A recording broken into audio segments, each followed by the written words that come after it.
Hello and welcome everybody. Here we are for the final round of our DTCC here at Bathurst, the legendary Mount Panorama, to finish off this fantastic season with the Super V8s in GSC. And it should be an absolutely spectacular race around this really quite legendary circuit. Very fitting, of course, for these cars, because obviously this is probably the biggest track they really race on. It's the biggest race really in the country down here in Australia, this race at Bathurst, the old Bathurst 1000. And we're going to be doing like a mini version of it here for our DTCC, being a hour-long race here at Bathurst to finish off what has been a quite fantastic season, really, of some really amazing racing. Very close racing too, but very clean as well, which is very good to see. So here we are to finish off the season of this round. We're just doing practice, of course, now. We're not far off qualifying with, so far, the mighty fourth guys, all three of them at the top of the field and timesheets right now. Ryan Salter actually leading that, so good to see the mighty fourth again, backing up their good form from the last round at Suzuka. And yes, it should be a good fun broadcast. Of course, Thomas Hens here leading you through this final round of the season. Unfortunately, RJ has work commitments today, so unfortunately couldn't make it for the final round. So that's a big shame, but unfortunately real life comes first, obviously, so nothing we can do there. And alongside me, as always, but never alone, of course, we do these broadcasts. Alongside me, as ever, is Mr. Lorenzo Bonda. Say hello, sir. Hello guys, hello everyone, and welcome to the Mighty Mountain. That's all I can say. The best drivers, the worst drivers have always a chance in this track. This track, it's a very tough one, probably the most challenging and with variations of height and curves and everything. So it should be a close race and it should be a fun one.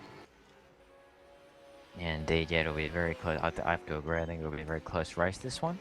And yeah, it should be very interesting. It's going to be definitely a test of attrition. Bathurst is always a bit of an attrition race. This is kind of how Bathurst plays out in pretty much no matter what car you really drive around the circuit. But it's going to be very interesting to see. Our pace is quite spread at the moment. I think the guys down the back are a good 10 seconds or so off right at the very back of the field. So a bit spread at the moment, but again, we've got the same thing we've had all season long, where we've kind of got little pockets of close times between the drivers. So the top few are quite close, and you've got another sort of pack in the mid-10, and then another pack at the back end of the 10. And it's that same sort of way we've seen throughout this season, but it should lead to some fantastic racing. So very much looking forward to the start of this final round of the season. I think we've got about 5 minutes or so, I believe, until qualifying should get underway.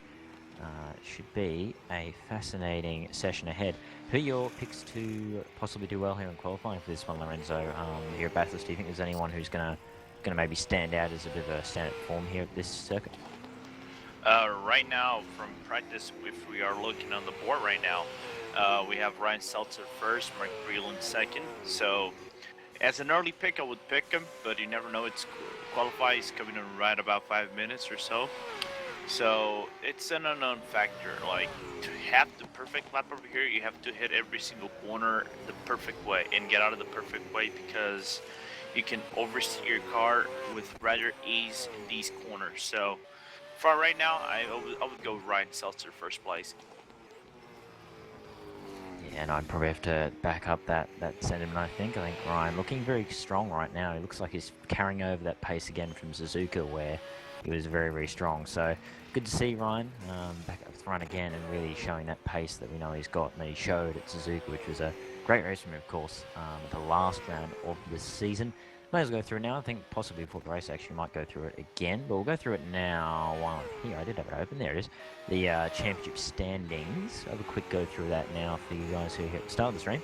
Ryan Seltz is actually leading the championship now, thanks to Oscar Harper, of course, having the issues last round, which plagued what was looking like being possibly another win for him. So it's Ryan Seltzer with 290 points from Oscar Harper with 266 points. It's Mark Breslin in 264, so only just behind Oscar, and there's Nirajan Kumar in fourth with 260, so great stuff from him. I believe he is indeed here. He is, but he's actually down 12th right now, so it looks like Nirajan is struggling a little bit here at Bathurst to get the pace going, so we'll keep an eye on him for sure as this broadcast goes on. Anders Nielsen and Paul Watkins are equal next down the ladder, with Gabriel Sturr on 248, Paul Joseph 243, Charles Backlow 238, and Phil Rose on 235, rounding out the 10. Mighty Force 2 is actually leading the team championship 2, which is quite interesting. It's the sister team to the main Mighty Force car and actually beating their senior team, which is quite fascinating, I think, to take into account. But that is that standing, and it's Smile Power actually in third, with Spore Engineering in fourth, and Sports Car Driving Evolution in fifth there. A little bit of a ways behind the top few as we go along. We should be only a few minutes away from qualifying getting underway here at Bathurst. It's going to be quite a fascinating session, I think, here to really see who can nail this track, because it is such a challenging track to get right, especially in these cars with how oversteer there are. Is this combination one that you enjoy yourself, Lorenzo? That you really enjoy to drive around? I try to take a few laps around Bathurst, and let me just start it off with Bathurst. This is a track I have a dear love-hate relationship, because I think I first raced this track right about in a pro race driver, and I kind of hated the track at first because it was so quick. But as time went on, I started loving it. But you know, it's that hard track that everybody loves, you know. So it's really cool to see a track like this so persist in the calendar world and have so many great races going. Yeah, indeed. No, I have to agree with you on that one. It really is a super challenging track, and a very different track too. Very unique, of course. Not many tracks around the world like Bathurst, with the amount of elevation change that it has. I know from memory of watching the actual Bathurst 1000. Of course, it's kind of like you kind of have to watch it down in Australia. If you don't watch it, then you're not really Australian, at least not in my view. So I usually watch the races on the old telly, and yeah, it was always quite interesting, the weather, because of the elevation, just because it's such a difference in the elevation at the top of the mountain at the bottom, that when the rain came, sometimes the bottom would be perfectly dry, and out the top it'd be absolutely soaking wet. So just purely because the elevation and how long the track is and that sort of thing, the weather can just be really very, very different from the sort of thing you'd be used to at other tracks, where it's sort of pretty universal around the track. Here it can be just completely different on different ends of the circuit, depending on the elevation and all that kind of thing. So very much a unique track, that's for sure, and it's going to be one that'll toss up some, I think it could toss up some interesting performances, that's for sure. As I said, Kumar looking like he's struggling a little bit at the moment, down in 12th spot, just over 2 seconds off the pace. The leaders down is Nielsen, just the back end of the 10 as well, looking like maybe could find a little bit more pace, hopefully for his sake. Phil Rose 5th, by the way, so that's good for him, although he's 1.2 seconds off the lead, so a pretty large gap. Although, to be fair, this is a long lap, so over 2 minutes. It's 2:05 is the best lap at the moment, so it is a very long lap around this Bathurst circuit, so the gaps will probably be a little bit bigger than normal because of that longer lap. But Phil Rose 5th, yeah, Paul Joseph, 6th, again in the Mighty Force 2. Oh, okay, yep, alright. Yes, and that's David Van Ven, our ex-cameraman extraordinaire, is 7th for RFC Motorsports. Good stuff from Davey. I'm expecting to see some good things here from him. That was a familiar face I've seen that I didn't know was in this race. Okay, cool. Just seeing a few familiar faces, but it's just good to see from other leagues. Good to see them coming to RD to do some racing. So we have now moved on to qualifying, and it should be an absolutely fascinating session. I think I have to agree with you, Lorenzo, on that. I think Ryan Seltzer is the pick, I reckon, at this point for the pole. He was, I think he was a good 3 or 4 tenths clear of Oscar Harbick there in practice, so I'm going to go for Ryan Seltzer as well. But you never know, of course. You never know. Oscar could pull something out of the bag. He has done that before, and he has the ability to. So if anyone can do it, I think Oscar can. So we will keep an eye on that as they all start to head out now for their first laps of the session, Lorenzo. And one thing I want to make a remark here. Actually, it's really fun. If you notice, and I know you're Australian, you should have seen the qualifiers and all the racing sessions around the Bathurst 1000 races. Usually the Bathurst 1000 races now, the qualifies more so than ever. They have been really close. Like the best time always coming out on the last lap or the final laps of all each drivers, like Craig Lowndes doing the best lap in his last lap, or Jamie Woodcup.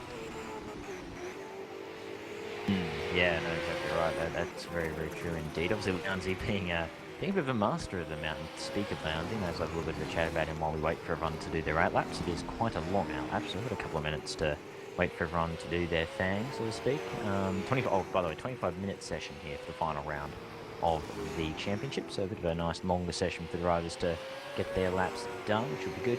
But yeah, Craig Lowndes, of course, he's a bit of a specialist of the mountain. Always seems to just pop up, no matter how his season's going. Just the mountain, he just seems to have some sort of magic. He just everything kind of comes together for him, it seems, a lot of the time here at the mountain, which is very interesting to see. To be fair, I am a bit biased because I will be a Lowndes fan. But anyway, with that aside, for the moment, as we wait for everyone to do their outlaps, hashtag Lowndes present, as we go through. And I think the first one, Nick Seltzer actually might be one of the first guys, by the looks of it. He might come around. He's not the first, but I think he's actually one of the first in that lead trio of cars to head around. He's behind right now. Who is that? He's behind John South at the moment. Oh, John South is in front of Christian Hupper. Yeah, indeed. He's got a couple of slower cars ahead too, which could be interesting. I think he's just backing off now to make some space so he can do the lap. Actually, it looks like, I reckon Oscar Harvick's actually first. Yeah, look at that. I reckon Oscar Harvick looks like he's indeed the first to start lap. Oh, no, sorry, second to start lap. No, first. Okay, first to start lap. Apologies. Getting a bit confused with the time. But it looks like Oscar Harvick is the first to start a lap as he goes through turn 1 now up the Hell's Corner mountain straight here towards turn 2.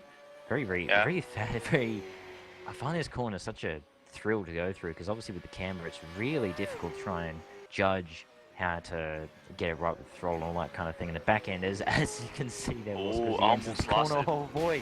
Oh, Oscar. Oh, big moment, and his lap is done. So, there you go. As I was just saying, that corner can really catch you out with the camber the way it is. The back end really likes to step out on the exit of that corner, and Oscar just found out the hard way how that works there, Lorenzo.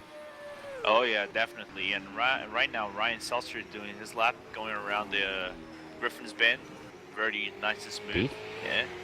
Yeah, but yeah, as you said, like these corners, most of the corners, they're very, they have a lot of camber. Like you have to have a good setup to be balanced around this track, because most of the tracks, as I said before, you can oversteer rather easily and go off the walls. And basically, off the walls in this track, it's just as deadly to not only you but any other driver coming right behind you, because one hit you're gonna be basically in the middle of the track.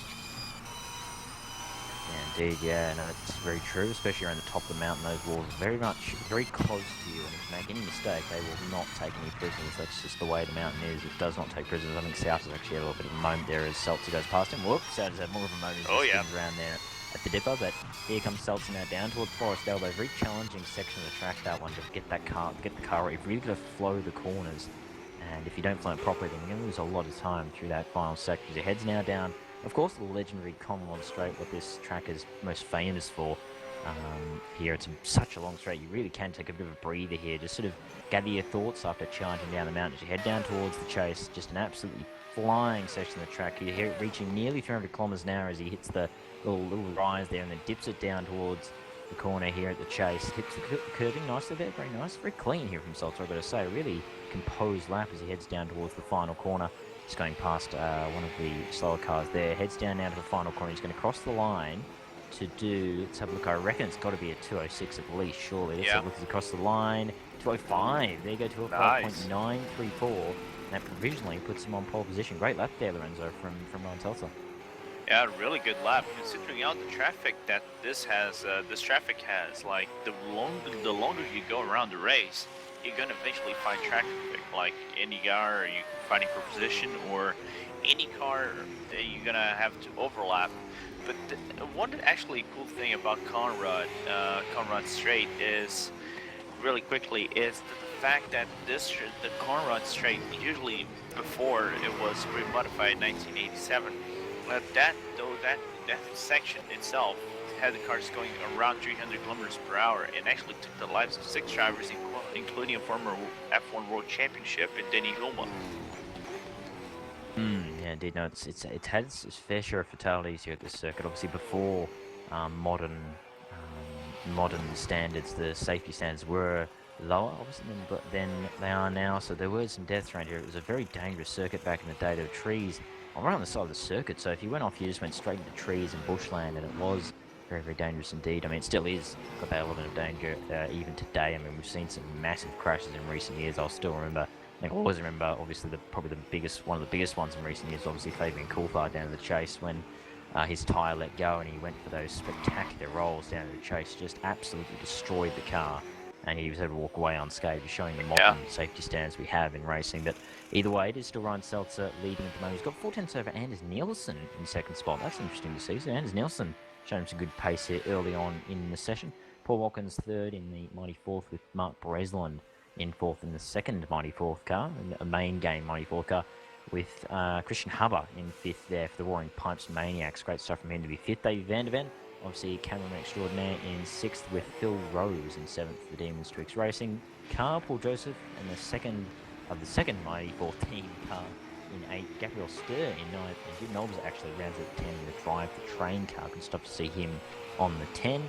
And Oscar Harbeck yet to do a lap, actually, which is interesting. He's done 3 laps, apparently yet to do a time lap, although he's just coming to the chase now as he goes down, hits the curve, a little bit wide there, just missed the apex slightly, but pretty composed by the looks of it.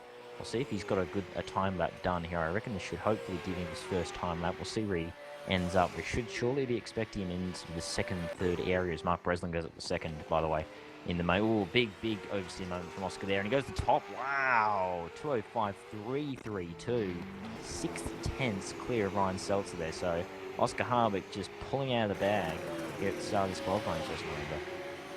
Yeah, nice lap from Oscar, and we have to take into account that Oscar needs a good result here. Now, like the pole would be essential for him, because going down at the back, it's going to be very dangerous.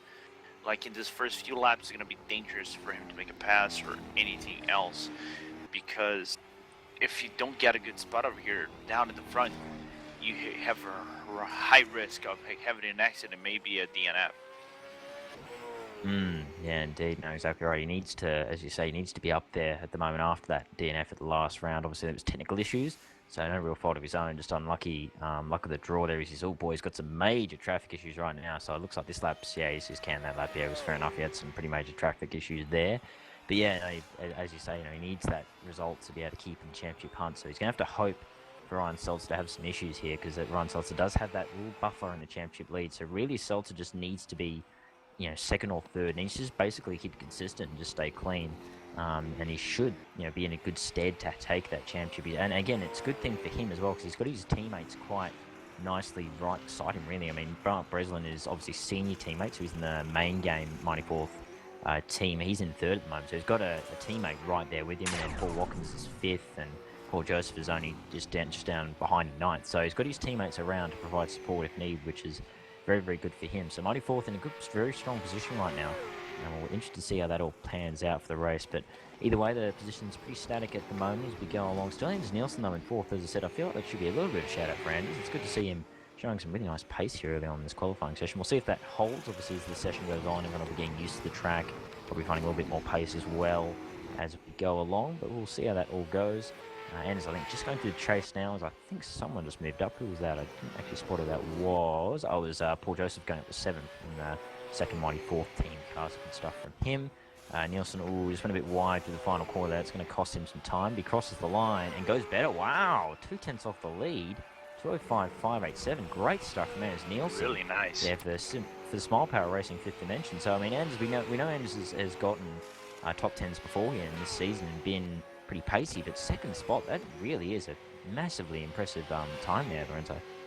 Indeed it is, and let's just consider that, as I said, your place on the grid is going to be quintessential, but if you see from the scoring perspective, from the 1st and 5th place, and even the 6th place, because Anders Nielsen is actually tied on points, all those drivers have a chance, with some results combined, of course, but you never know, because this is a 60-minute race. It's the mountain. You never know. Even though you're first, you can make a mistake and go off track. And Anders Nielsen went off track hard. Ooh. Oh, it almost took out another driver, I guess. Yeah, no, I was just looking at it. He luckily escaped just before the drive got there, because I was thinking, oh boy, it's going to be a massive crash. But thankfully, he escaped right before the drive got to him. But either way, yeah, as you say, I mean, you're very right. You're exactly right. I mean, you never know in the mountain. It always throws up all sorts of shenanigans throughout the races. That's just the way of the mountain. Just, you never know what it's going to throw you. So definitely expecting some dramas during the race. It's just half the course here. So having a really nice qualifying position is a huge help here, because passing is not really that easy around this track, especially over the top of the mountain. It's just it's difficult enough going across the top on your own, let alone when you're trying to battle somebody else. So very, very difficult to overtake, and that's going to prove interesting for the drivers. By the way, Nirajan Kumar up to 5th now for Sports Car Driving Evolution. Great stuff from him. That's the sort of pace I was expecting, to be honest. Yeah, it was the sort of pace I was expecting from the Indian drivers. So good stuff to see him in the top 5 here. 1.1 seconds off the lead. Charles Bacchio, by the way, Raptor Engineering, Ebelson. Wow, I can't speak English, apparently. Epsilon. He's in... Yeah. Apparently I just failed at English there, Lorenzo, so there you go. But yeah, in 6th spot is Charles at the moment. That's good stuff for him. So great stuff to see him up the field. Davy's dropped to 10th, by the way, so he's dropped down a little bit. So hopefully Davey can find a little bit more pace. 2.3 off the lead. As I was about to say Phil Rose is in 11th. He's been knocked out of 10, but he improves now to go 8th spot on a 206.974. So good stuff there from Phil and Dean Tweaks Racing Car, I believe. I swear he's not the only one here that's a Dean Tweaks, isn't. Gareth Nesson is there too, but he hasn't done any laps yet, so yeah. And really quickly, I just want to remark our viewers watching us at home and watching us on cell phones, mobiles, and everything. If you're liking our broadcast, if you want to see more of our action, please follow us on Twitch, like us, and sign up on Race Department for more future events. Indeed, yeah, good stuff there, Lorenzo. I was literally just about to do that as well. So you beat me, you read my mind.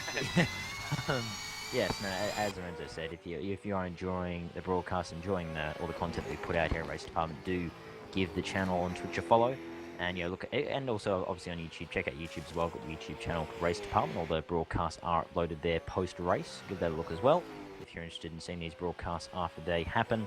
As well as, of course, RaceDepartment.com, the website, of course, where you can see all the news for this series and other series as well that the Race Department is running. As I think there's a few new series actually coming out soon too, which is quite exciting. So it's good stuff. I think the Mini Cooper series was just recently announced. That should be a lot of fun. So that should be good. And the IndyCar series too. Exactly. Yeah. So some very good series coming out in the near future. So if you want to get involved, go to RaceDepartment.com.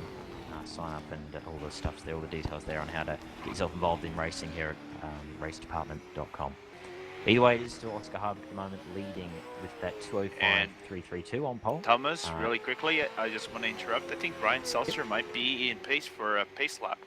Ooh, okay, yep, we'll keep an eye on him. He's just going down Comrade now, just past one of the guys further back. I think that was Matt Bailey. He's down in the back, down in the back of the field.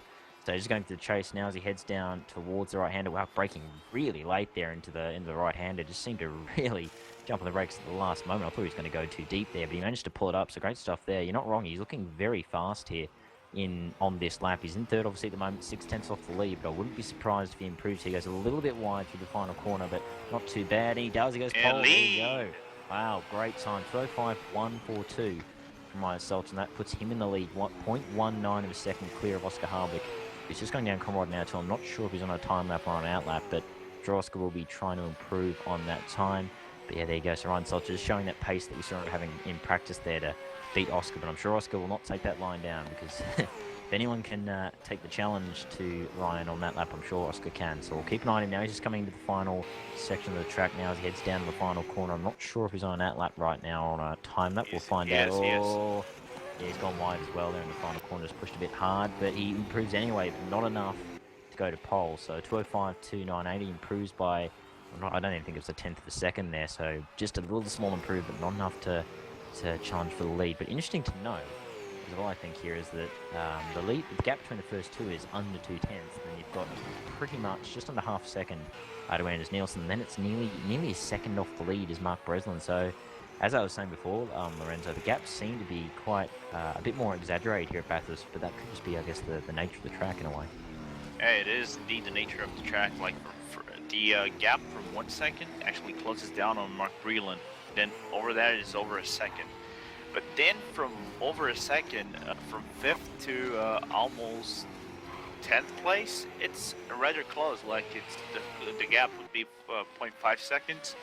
So, as you said, it's the nature of the track, but you never know. Even those guys in the midfield have a chance, as long as they keep it clean and keep it tight. around over the race. Indeed, exactly right. Yeah, not wrong there. If you just keep it clean, you can gain a lot around the mountain, because generally there's pretty much guaranteed to be some kind of incident throughout the race, probably multiple incidents, because the mountain just is. That's just how the mountain rolls. Really, it doesn't take any prisoners, more so than pretty much any other track you'll come across, especially in these cars. So. Going along now, we've got just under 9 minutes to go in this session, so we're getting to the business end of this qualifying session. It's looking like pretty a bit quieter now. Everyone's just sort of circulating now, probably getting prepared pretty soon for their last runs, which will be about 5 minutes to go or so. Again, Messam's the only one yet to do a lap out of the drivers so far. And at the moment, actually, last place is a good 20 seconds off. That's John Stout. I think he's been struggling to get a clean lap in that car, so a bit further back. But good to see some guys. I have obviously it's real well new. There's a familiar name from a couple of the last few RDTCC seasons. He's 22nd there, 5 seconds off the pace. So shout out to Will. Also, Alexander Vanderweyde. I was going to mention, he's the one I saw that I've seen him race in other leagues. Usually a pretty quick driver, actually, if he can get the setup right and all that sort of thing. He's in 20th at the moment in that car. So good stuff from him. 3.7 seconds off the lead. Thomas Pazzi as well. There's another familiar face from the last couple of RDTCC seasons. He's 19th. Franklin Stinging, 18th. Yeah, again, another familiar face. Mike Bell also, by the way, he's in the second Smile Power Racing car in 16th at the moment, 3.1 off the lead. So thereabouts, Mike. This generally seems to be where he is, generally in sort of the mid-teens, so going along all right. And of course, the other one I was going to mention, I noticed him before, was Dan O'Neill. Of course, he made the switch to the main league. I think it was at Montreal from memory. Was where he was promoted to the main league. In 12th at the moment, 2.7 off the lead. So doing well still is Dan O'Neill, getting good consistency just on the back end of the 10 result, which is good to see as we go along. Gabriel Sturr, by the way, has dropped down to 13th now, 2.9 off the lead in the Spool Engineering car. So going along now, I think we've got Seltzer's going along at the back end of the circuit now. Just passing another, so she's passing Christian Haber actually, who has dropped down to 11th now in that Roaring Pipes Maniacs car. So he'll be looking to improve in the next few minutes, I'm sure. I think Seltzer's just starting a lap, so it might actually be worth possibly going on board with him as he starts the lap here around the Bathurst circuit. We can take you on board these cars as they thunder up the hill here towards turn 2 again. But another long straight here. It's another part of the circuit where you can kind of take a bit of a breather. You can just kind of gather your thoughts, get yourself ready for the climb up the mountain as he goes over the rise there. And very weird feeling. My god! Oop. Yeah. Now I was looking at Oscar Hartwood. My bad. I was looking at Oscar Hartwood. He nearly lost at the Frog Hollow and went to wheels on the curve. Like, wow. Really scary to watch. Yeah, no, he's pushing very hard. Oscar obviously never leaves anything unused, really. He always is pushing 100%, and obviously pushing 100% there, but either way, he is. I think I just saw somebody do something there. Who was that? I think that may have been Paul Watkins actually moving up to 5th there in the Mighty Fourth, or improving possibly. That may have been what that was, but either way, one around self just going through the top of the mountain now, over Skyline now as you come along here. This is where you get the peak of the mountain now. You start to drop back down the mountain now. Head through here, down through the rhythm section here towards the dipper down here. The car just falls away. This track just falls away from you as you go through this section of the circuit. Very, very challenging part here. I really do. It's very, very, as I said before, very important to link all these corners as well as you can. Oh boy, Ryan just pushing as hard as he can there, nearly to the wall as he goes into the Forest Elbow. Now down towards Cromwell Straight as he goes down. Again, place where you can kind of gather your thoughts a bit, so you'll probably gather his thoughts after having to thunder down the mountain there and nearly going to the wall at Forest Elbow. So we have a bit of Not only did he go close to the wall, but he actually lowered his time quite a bit. You might do a 204 in this pace.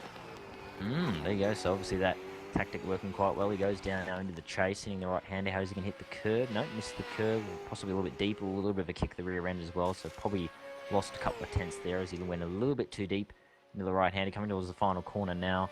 Braking nice and late. Yep, looking all right. Possibly a little bit wide again. We'll see if he improves those. He comes across the line, and he does. There you go, 204.938. The first of the drivers to go into 204s. And he's got pretty much 4 tenths now on Oscar Harwick behind, who, again, I think has just come out of the pit lane, so he's just doing an outlap now. So he'll be starting. Oh, boy, it's the car driver ahead of Oscar, slapping the wall there at Forest Elbow. So a bit awkward for Oscar. He just flashes the lights to get him out of the way. He's actually got some good clear track ahead of him, too. So Oscar Harvick there just coming along now to start a lap. 4.5 minutes to go, so I reckon he could get 2 laps in. That'd be it. So this will be the time drivers will be, if they aren't out on track already, they'll be heading back in to start their final run of this session. So going along quite nicely though, but any surprises so far, Lorenzo, that have kind of stuck out to you in this session? Right now, I think not. I'm actually surprised to see, Paul Joseph and Charles Botchins at the top 10, like really good laps. But not actually really surprised. I'm actually more anxious to see what the race will bring than actually to qualify. And I definitely can agree with that sentiment. Definitely a good point to make. It's going to be interesting to see how this all kind of pans out and all sort of works in the race, so to speak, how it all plays out for these drivers as they try and get into the rhythm when the race begins for 60 minutes of this really quite brutal track, really, and very unforgiving track, that's for sure. As, who was that? Someone just improved. I'm not sure who it was. Maybe Anders Nielsen? I did see someone move. Apologies, I didn't see exactly who that was. As we go along now, just over 3 minutes to go in this session now. Getting into the back end of the session, everyone on their final laps now as they go through the circuit. I think Seltzer's just going through the first sector. Oscar Harvick's just ahead of him, actually. He's only about a few corners up the road, which is interesting. Going just through the rhythm section there of the circuit. Oh boy, slaps the wall again. So Oscar again pushing 110%. He goes over the skyline. Oh, went a bit wide there and possibly cost him some time. He's still pushing here, Oscar Harvick, as he goes down towards the drop through the mountain. Boy, he's really pushing super hard. Goes to the dipper there. He's looking a bit erratic, Lorenzo. It looks to me like you're not wrong. He really is pushing the absolute max by the looks of it. Yeah, indeed it is. As you said, like, this car they have so much raw power that you have to basically drive with a lot of caution around this track. But it's good to see that they're pushing the very limit to get the best place possible. By the way, it's the last race. Like, the championship is on the line. It's still open. It's still an open fight. So it's good to see these drivers giving their all, trying to find the best position and then fight throughout the race. Yeah, no, exactly right. It is the last round of the championship, so all up for grabs, all or nothing really at this point of the season, as they all apologies, I said that get his right there, but yeah, all up for grabs here as they end the season. Oscar, I think, was just on lap and didn't improve if he was anyway, but yeah, no, exactly right. It is the final round of the season, so nothing left to really hide anymore. You just got to put it all out there and try your best to challenge for the championship or for wherever you are in the standings to try and get as many positions as you can. And obviously for Seltzer and Oscar, that's for the championship win at the moment. So pretty close actually. Again, as we said, very long lap here around Bathurst, being just over 2 minutes long. So really 4/10 is quite not too bad around here in terms of how close that is. As someone just improved, I think that was Phil Rose. Yeah, Phil Rose going to 6th in the Demon Twix Racing car, 1.5 seconds off the lead. So good stuff from him, looking like he's showing that pace that we know he's got. He's usually around the mid sort of 10, knocking the little top 5. So showing that again here at Bathurst. Nirajan Kumar is still in 7th, by the way. He's pretty much almost even with him in Phil Rose. That gap is under half a tenth between those two, so very close between those two drivers in the sort of middle of the 10. Paul Joseph in 9th, by the way, with now Davey Van der Ven running at the 10. The RFC Motorsports car. Christian Hammer's been knocked out of the 10 now, 11th spot, so still good stuff from him. That will put him in a good solid spot for the race. As we go along now, I think Seltzer's just come out of the lane, so he's actually starting his final lap now, and he'll be one of the last to start lap, as we have 30 seconds now left on the clock. Oscar Harvick's just going through Standard Comrade now, so he won't do another lap. This one, he'll be his final lap of the session, so no way he'll make it in time to do another one. So keep an eye on Oscar Harvick here as he goes down Comrade Straight. I haven't been watching his lap though. I'm not entirely sure he's looking so far, but either way, I'll hope for his sake he's looking pretty good, because I'm sure he'd love to start on pole position to get that initial advantage on Seltzer, because that would give him every chance to challenge for that championship. Yeah, but right now he's not looking that good. Like, he's lowering his lap for the time being, but it's not actually up to par to Ryan Seltzer's fabulous lap. Yeah, so not quite enough as well. Hello. Okay. So yeah, so you're not wrong. He was looking to beat his own time, but not Ryan Seltzer, and he doesn't actually improve in the end. So obviously he lost a bit of time there in the final sector, so he doesn't improve. Stays second there in the MWRC, so that will be his, at best, qualifying position for the race. It looks like Anders Nielsen, he's not on a lap either, so I would suspect Oscar's going to be clear in that position, because the only guy in his sort of immediate vicinity who possibly is on a lap is Mark Breslin, and he's a good 8/10 off the pace of Oscar Harvick, so I reckon he's going to be safe there in second spot. But either way, I reckon the top, looks like most of the top 10 is actually not on a lap right now. So a lot of guys not deciding to do a final run there at the end of the session. So interesting to see. Seltzer's still going around, by the way, so I guess we can keep an eye on Ryan anyway. He might decide to just improve the bragging rights, I guess. Yeah, because it looks to me like he's pretty much got pole in the bag, unless Breslin can somehow find like a second and a half on this lap, which you never know. Stranger things have happened in racing, so keep an eye on these two. I think they are probably going to be the last on a lap, but looks sort of one of the last two on a lap. So Ryan Seltzer is just going through the chase now. Mark Breslin's exiting the chase just ahead of him, so they're almost in formation, these two. As we end the session, Breslin is going through the final corner. Let's have a look. I'm not expecting him to jump up too far, but it'd be good for him if he can challenge for the top three. Doesn't improve, so he stays fourth. Still good stuff for Breslin, and Seltzer entering the pit lane, so he doesn't decide to improve. So that is pretty much the end of qualifying. I think everyone is done on their laps. So there you go. So it will be Ryan Seltzer on pole here for the final round of this season. Oscar Harvick going to be second for NWRT, with Anders Nielsen third for Smile Power Racing. Again, good shout out to Anders Nielsen, having some extra pace here at Bathurst. That's good stuff. Mark Breslin and Paul Watkins in formation in the two Mighty Fourth cars in fourth and fifth, with Phil Rose in sixth for Team Twix Racing. Neerajan Kumar for Sports Car Driving Evolution, he's seventh. The Indian with Charles Bacchio in eighth. Paul Joseph in the sister Mighty Fourth car to Ryan Seltzer is ninth, with Davey Vandervan rounding out the top 10. So great stuff there. Good qualifying session there. I think that was Lorenzo actually pretty close with some of those battles, and yeah, it's going to be interesting to see how this all pans out, you said earlier, with the race. Yeah, indeed. A really close battle, and I'm really excited to see what the race is going to bring. As I mentioned more than once, it's an unknown factor, this race.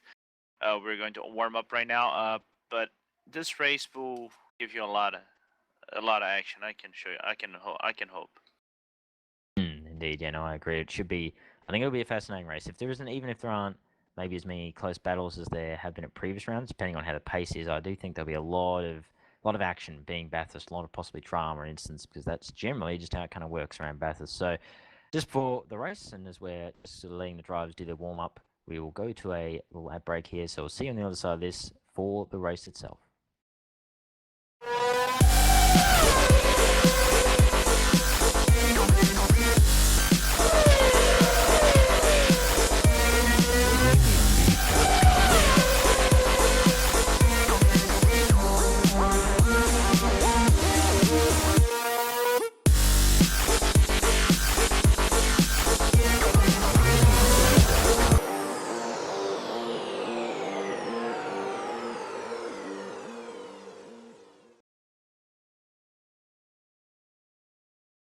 Welcome back after that little ad break for Thrustmaster. Back to the final round of the RDTCC Championship here with the Super V8s, of course, in game stock car. And we're only 2 minutes away from going live for the final race of the season, again around the magnificent Bathurst circuit here in the land down under. Of course, my view being extremely biased because I am Australian, but anyway, I'll just happily put that out there on the table, just so everyone's aware. Yeah, it should be a very fascinating race. As I said, Bathurst tends to always throw up all sorts of shenaniganry, and I expect that to be the case here for these guys with 33 drivers and runners in this field. So quite a large field, of course, only on this server, so it's going to be a pretty fascinating race, I think, Lorenzo. So only a minute and a half to go until we go to the race. So before we start, what are your last sort of thoughts before we go green for this one? My last thoughts, it has been a very close qualify. I know the pace from first to last has been quite dramatically huge. So one thing I want to notice for all leaders, the guys that are running on the front pack, they have to be very very careful whenever they are approaching the guys that are actually in the back of the field, because most of the times you're going to reach those guys around the mountain, and as the mountain is treacherous to any driver, like one small move, it might be the wrong move. So the keys here is driving carefully and have fun and drive for your best. Good sentiment, I think, that one to the send off there, Lorenzo. So yeah, obviously have fun will be what these guys will be trying to mostly do. Well, I say that when it's with the championship on the line, I think the competitive side will probably be at the forefront of a lot of the, especially top guys' mind. But definitely having a good fun time is the main thing as well. I found that definitely helps me to try and remember that, because take it a bit too seriously, and sometimes it can end the other way and not go as well because you take it a bit too seriously and then you kind of forget the fun part. So it's good to remember to have a good time and just have a blast with the car and the track. I think these guys will have a blast with it, because these cars on this track just is pretty much a match made in heaven. So I'm pretty sure they will be having a blast in this 60-minute race. But the timer has run out on warm up, wrong word. The timer has run out on warm up, so we will be heading to the race any second now. And this should be an absolutely fascinating race to finish off what has been really quite a spectacular season of the RDTCC. Very, very close, but very, very hard fought racing so far this season. I do think this one will be no exception from the rest of the rounds in that regard. Good to see there's some really clean racing this season from the drivers, as always here at Race Department, but really good to see with these cars because they are so challenging to drive. It really is quite a testament to the quality of the drivers here at the Race Department to be able to race so closely but so cleanly throughout the season. As I think we may be having some issues with the cameraman, so apologies for that. We will return as soon as we can. I'll try and give you sort of an audio commentary of what's going on while we get that sorted. About to go to the race, though. Time is just running out now on the race start, as we've got about 5 seconds left before everyone goes green. Again, I'll try and give you a little audio sort of rundown, almost radio style, to see what's going on. As we, I believe, are away, is it? Or is there... Oh, there's a warm-up lap. That's right, there is a warm-up lap for Bathurst here for the final round. So obviously it is Ryan Seltzer leading everyone off the grid for the Mighty Fourth. Oscar Hubbock second there for MWRT, with Anders Nielsen third in the Smile Power Racing car. Mark Breslin and Paul Watkins fourth and fifth for the two Mighty Fourth car. Mighty Fourth team, sorry. Phil Rose for Demon Fix Racing is sixth, with Nirajan Kumar for Sports Car Driving Evolution in seventh. Charles Bacchio for Raptor Engineering is eighth, with Paul Joseph in the sister Mighty Fourth car in ninth. Dave Vanderven is in 10th, but he's stopped on the side of the road, so dramas there for Davey. But yes, Christian Harbour in 11th, with Gabriel Sturr in 12th for Spool Engineering, and Jim Nobbs in 13th for Driver Train. Dan O'Neill 14th in O'Neill Racing. That's Matias Machado in the other Raptor Engineering car is 15th. There, that's top 15th. Apologies again, we're just having to restart warm-up here with a couple of little technical issues, so apologies there. But we'll hopefully be making a start soon. So, little issues there with the old technical stuff, but again, nothing we can really do about that. It's just the, the luck of the draw for sim racing, as we all know, Lorenzo. Sim racing. Yeah, that one of the perks, one of the great little extra perks we've got over real life, that we have technical issues to deal with as well when they pop up. It's really great. It really is fantastic. But anyway, all good. So just having to restart with that. So we'll just go through another quick warm-up session, only 3 minutes. So a real quick warm-up session, and we should hopefully be good for take two of the race here. So again, apologies for everyone, but we should be going to race very, very soon indeed. So all good. But yeah, I guess we'll have a little talk about the field though, Lorenzo. It's going to be interesting to see how this all goes. So again, I think I'll be watching, a few of the guys further back, as you say. I mean, this is a chance for guys further down the field, to make up some spots, because as you say, because of the way the mountain is, you never know what's going to happen. It really is that chance for the guys further down to maybe just stay clean, and they might end up getting some, big bag load of points from this race. Indeed, as you said, drive cleanly and you're gonna get a top spot. But it happened to me, to be quite honest. Last season, I was down in the field. I had to miss one race, but I managed to keep it clean and actually get a few spots in the last few races. And I actually made a steep climb in the stands. So all drivers have a chance to shine on over here. You never know. It's all I was gonna break loose in right about 1 minute 50 seconds. Indeed, yeah. Well, we'll see. It depends, of course, on how the field goes. I would be expecting at least some sort of at least a bit of rubbing, I suspect, in the opening lap, because it is a very tight track here. So, really, no room for any sort of any mistakes or anything around the Bathurst circuit. So it's going to be interesting first lap, see how the drivers handle it. I'm sure that a lot of them will be being pretty conservative, I think a lot of them will probably take it pretty easy in the opening lap. Just want to get around that first lap, really, so that you can be in with the shout throughout the race as we're just going through the general proceedings now. Just over a minute to go until we'll go for take 2, and we should be good to go over the final round of the RDTCC season here at Bathurst with the Super V8s in GSC. As I said, been a very, very fascinating season so far, and it's going to be, I'm sure, ending in quite a bang, I would suspect, here at Bathurst, because it is the recipe for it being Bathurst and Super V8s. But yes, again, if you're enjoying the racing here, make sure to give the Twitch channel a follow, the Race Department, to keep up to date with all the broadcasts of the live events that go on here at the Race Department website / Simulating League. And again, racedepartment.com for all the news and information on any leagues or racing that's going on, including the club races. Very good fun, the club races. If you just want sort of a quick fix of racing and to get yourself started at Race Department, club races are a really good place to start. There, I know I need to do a bit more of that, to be honest, because I probably need to have a bit of that fun factor brought back to my own sim racing, sort of driving stuff.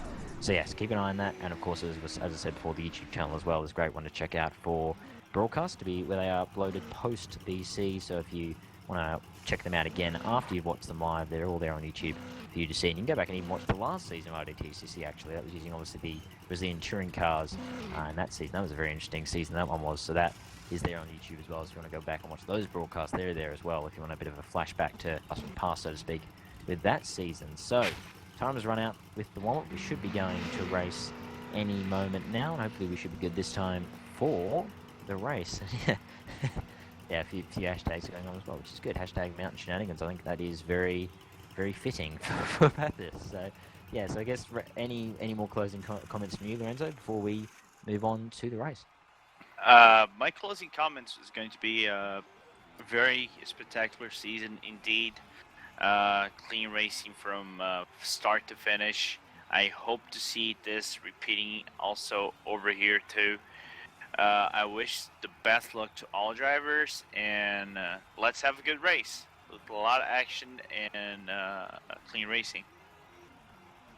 Indeed, yeah, no, I definitely echo that sentiment. Hopefully we'll have a nice clean race, but hopefully a very exciting race. I do think we should. I can see, I have a good suspicion. I guess my spidey senses are tingling a bit in that. We should have a pretty exciting and pretty, hopefully, clean race, because that has been the case throughout the season. As I said, the driving standard has been very high for this season of RDTCC, which has been really good, because as I said again, these cars are notoriously hard to drive, so it's really good to see everyone managing to drive so hard and so fast, but being able to be really clean in their battles as well. So run through the field again as we go through the warm-up lap here for the final round of this season. Ryan Seltzer, as I said, on pole in the Mighty Force 2 car as he leads the championship and is hoping to get a good result here to cement that championship in this season of RDTCC. Oscar Harvick right behind him in second spot, hoping to beat the man in front of him and hopefully get the championship for his sake, and then take 2 in a row for RDTCC, which would be fantastic for him. And as Nielsen third in the Smart Power Racing car, with Mark Breslin fourth for the Mighty Fourth. And again, his teammate Paul Watkins in fifth, so the Mighty Fourth in formation there. Back into the 5, Phil Rose in the Different Tools Racing car is 6th, Kumar in 7th, Ford Sports Car Driving Revolution. Charles Bacchio in 8th for Raptor Engineering, with Paul Joseph in 9th in the sister Mighty Fourth. Dave Van der Ven in 10th for RFC Motorsports, with Christian Hubbard in the Roaring Pipes Maniacs car in 11th. Gabriel Sturr in the School Engineering car is 12th, with Jim Nobbs in the Drive the Train car 13th. Down Neil 14th, and then Science Machado is 15th to round up 15. Thomas Puzzy 16th, with Mike Bell 17th in the second Smart Power Racing car. Franklin Stinging, Dutch Veteran Racing, he's 18th, with Will Noob 19th in the 17th, wrong position there. For him, Alexander Van der Waard is 20th, with the two with one of the sister Lemtech cars in Paul Masura. Sorry, I'm probably had a bit of a hash brown late in 21st. Steve LeCalebs is sorry, pronunciation is not my game apparently today. In one of the main game Lemtech racing cars, 22nd. Rezianu Adrian in the second Sports Car Driving Revolution car, he's 23rd. With Ian Lemerzera is 24th in another of the sister Lemtech cars as well. So Lemtech's pretty bunched up there in the 20s, which is interesting to see, all in formation. Bill Krukok is 25th in one of the main game Lemtech racing cars. With Genzo Estebanez, is 26th in the second Drive the Train car. Matt Bailey for Sega Racing, livery by the way, that one of his is 28th, really with Alex Smertz is 27th for Bailey, 28th for Alex Smertz. Norman Bruce in Greenhawk Racing Car 29th for Sven Arne Anderson in 30th for SAA Racing. Driver team derailed for John Sauter in 31st with Gareth Mesem rounding out the field in 32nd in the second Demon Twigs Racing Car. Apologies again for a couple of little pronunciation things there. It is very early morning here at the moment, so trying my best at 5 a.m. in the morning here down under. So the leaders just coming up to the grid now. It's interesting to see how far back that grid goes. The guys at the back end of the field are only just going through the chase now, so just showing how big of a field we have here for the final round of the season. And we should be ready to go very, very soon here for this final round of the RDTC season 10 with the Super V8 Supercars. Super V8 Supercars, wow, that was a bit of an interesting way of saying it. But yeah, they're all lining up now on the grid here at Bathurst. It should be a fascinating 60 minutes to follow here to round off what has been a really fascinating season. So we'll see how we go here. We'll see who ends up being the victors in this race, who ends up gaining throughout the 60 minutes, who's got the consistency to be able to run this race to the best of their ability for 60 minutes around this grueling circuit. It's going to be a test, that's for sure. Pretty much everything that you can be tested as a driver. So here we go. Start this race. The light should be it should be counting down any moment now, as the drivers I think are all lined up. So we should be just waiting on the lights now to count down. We wait for them to come up. I wonder if there's anyone actually who's in line, because the lights are not coming up. So I'm wondering if anyone's out of line. Oh, here we go.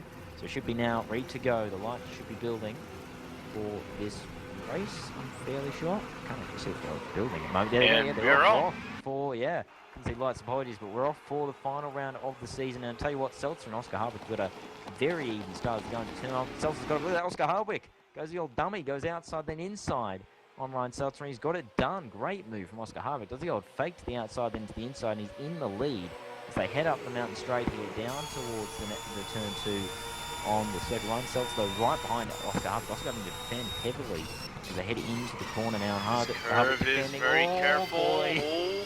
Oh, that's really close. Look at this. Look at Mark Breslin. He's going to take advantage of this. They head towards start the climb up the mountain now, through the cutting, start the climb up the mountain. But Oscar Hardwick has managed to hold very close though between those, but he's holding from Ryan Seltzer with Mark Breslin in third. He's managed to take Anders Nielsen. It's a great start from Breslin. He jumps the spot on Anders Nielsen with Watkins in 5th, Phil Rose 6th, and Ruben Kumar 7th, Bacchio 8th, Joseph 9th, and then Davey Vanderven in 10th. So only a few little movers throughout the top 10, otherwise it's mostly stable. But Oscar Hardwick has the lead, and he's actually doing a pretty good job of keeping it in a nice little gap already, Lorenzo. So Oscar Hardwick showing a pretty good race pace, at least to start this one. Indeed it is. And one quick remark though, they have actually kept very clean around the mountain straight leading to the Griffin's band, and no incidents, no accidents. Really cool to see. Yeah, no, very good pick, yeah. It's very clean start. I don't see anyone off or in the wall with any damage, so great stuff from everyone to get through the first lap without any major incidents, because as I say, it's a very tight circuit here at Bathurst, not a lot of room to move, so really well done from everyone to get through that first lap okay. But I'm looking at third spot right now. It's Anders Nielsen's coming back at Mark Breslin into the chase. Wow, gets the move done before the chase even arrives. Great stuff from Anders Nielsen in the end to get that move done. Very good commitment in the end. It was hard alongside him as they entered the chase, and he just committed to the braking zone and ended up getting the move done on Mark Breslin. So Anders Nielsen moves back into third spot, back to where he was on the start. And I'll tell you what, Phil Rose actually is having to defend pretty heavily at the moment from Nirjan Kumar. It's for 6th spot. Anders Nielsen, he's off. Yeah, last corner, so that gifts Breslin third again. And now he's got Paul Watkins all over him as they head towards turn 1. I think Watkins is going to get him too. Oh, no, he doesn't actually. He breaks it very early, and that's going to let Anders Nielsen hold on to 4th, but he goes wide. He gets a bit of a compromised exit as he heads up the mountain. And that's going to really cost him time. I think that's all the way down and Neil. A bit of lag there further back, but it looks like Nielsen's got it. And actually, the thing's going to come on his pump from Phil Rose. Yeah, Hardwick has been pressured by Seltzer in the front. Oh, okay, yep, good spot there. So Oscar Hardwick also on the pump. I'm going to look at Phil Rose here, because he's looking at making a move on Watkins. Watkins ends up defending and holding for the time being. And that's a really close fight, actually. Those guys all the way down from, it's even like 5th down to something like 9th or 10th. It's very close. There's even David Vanderven's actually all over the back of Paul Joseph, and Christian Hubbard's even looking there, so a lot of really intense fights going on here at the back end of the 10. But as you say, Ryan Seltzer pressuring the back of Oscar Hardwick at the moment for the lead. This is vital again for that championship, as Oscar Hardwick needs to gain any positions, any gain he can get. He needs to be able to fight that championship with Ryan Seltzer with that little buffer that Ryan has. So Seltzer on the back end at the moment, but Harvick holding for the time being. It looks like he actually gained a little bit there over the top of the mountain. So he's managed to just get a little buffer at the moment, but Seltzer is not going anywhere, and he'll be looking to really challenge Oscar Harvick over the next few laps. And Oscar, for having to win the championship, right now he's leading. He has to keep it this way to win the championship, but Ryan in second is not going to be enough. Ryan has to finish 16th or below, and Oscar has to win this race in order to win the championship. So it's gonna be hard. It's gonna be really hard. Yeah, no, exactly right. So there's the equation for Oscar Harvick. He really does need Seltzer to have some kind of a major incident throughout this race. Excuse me, to be able to challenge for that title at the end of the season. So Seltzer's got a very nice little cushion. So he doesn't really need to win this. He just needs to be clean, keep his nose out of trouble, and he should theoretically have the championship. I'm looking back at this battle again for fifth spot is really intense. Paul Joseph having to defend, Paul Watkins having to defend really hard from Irigram Kumar. Having a look into turn one, Kumar dives it up the inside into turn one. I think he's made a stick. Very nice move there from Kumar. I thought he'd gone a little bit deep. He pulls it up. Actually, further back as well. Christian Harbour nearly going off there. That's the battle for ninth spot. Look at this. That is a huge train of cars. Paul Joseph's having to defend big time from David Van der Ven. And Dan O'Neill has moved up to 11th place. So this battle is really intense. Back into the 10. Jenny, they're going to go 3 wide into the turn. I don't know. It's not going to work. Down there, thankfully Dan pulled out that and saw it was not going to work. Good move in the end, because 3 wide into there never works. But Dave Van der Ven, I think, may make the move. No, Joseph's still holding on, but there you go. Davey makes the move stick. He now moves up into 9th spot past Paul Joseph, as I think there's a few other guys further back. Mike Bell, by the way, up to 12th, so he's gained a few spots as well off the line. Good stuff from the Smile Power Racing driver, but that's a really intense battle there at the back end of the 10, all very close indeed. And again, that battle as well for sort of 5th, 6th, 7th, 8th spot as well is very close. So some really close battles here throughout the midfield, but is Oscar Harvick still leading? He's actually managed to gap Ryan Seltzer Mike Bell almost went off. Seconds. Oh, you spotted. Almost. Mike Bell actually spun on the frog hollow near the skyline and almost went off the track. Lost 12th position to Christian Harbour. Ooh, okay, so Bell a little bit of a moment. If Bell is still going at least, so that's the main thing. So he is still in line there behind Christian Harbour, drops to 13th. They're all very close. Even it almost goes down to even 18th, 17th, 18th, that battle there at the back end of the 10. So very, very interesting stuff to see. It looks like we've still got a full field in action, and I don't think we've had any incidents yet. So really good stuff. As I said, as we mentioned before, really, really good driving from everyone involved so far to be able to keep it clean and not have any major incidents. It really is a credit to the quality of field we have in this season of IDTCC. So great stuff though as we go along. Still feel Paul Watkins holding on from Phil Rose, but Phil Rose is definitely not letting him go in that battle for 5th spot. Again, Charles Bacchio is just behind that too, so that's a 3-way fight for 5th spot. Again, David Van der Ven is already quite handily gapped Paul Joseph, just showing the pace advantage he has over Paul Joseph there for that battle for 10th spot. But just look at that train. All the way back to even sort of 17th, 18th. It is quite a long train of cars there that they're going all at the back end 10. I say Davey's going well and goes wide at turn 1, and that's going to gift Paul Joseph back 9th spot. So I was just singing the praises of Davey, and he makes a little error into turn 1. It's going to even give Dan O'Neill a chance to get that position as well. Might be Christian Harbour too, maybe. Yeah, look at that. Harbour as well is gaining big time. He's got a nice slipstream off Dan O'Neill, which is helping him a lot. But he's going to have to try around the long way into the right-hander. A little bit of contact with Davey there as linking in a little bit deep. I think, is he going to do it? He's still side by side. He may do it as they go through cutting here. Oh, really intense stuff having to go side by side for Davey. He makes the move stick. So Davey goes from 9th to 12th in one foul sweep there from a one little mistake in turn 1. So he'll be probably a little bit annoyed with himself that happened there, but he'll be aiming to come back through the field and get back up in the 9th spot pretty soon. Look at that. Oh, it's Paul Joseph. Oh, and Dan O'Neill. Oh, really close stuff going through River Park there as they head now towards Skyline. Dan O'Neill's really looking hard on Paul Joseph, but really isn't a spot to overtake as you go through there and towards Skyline.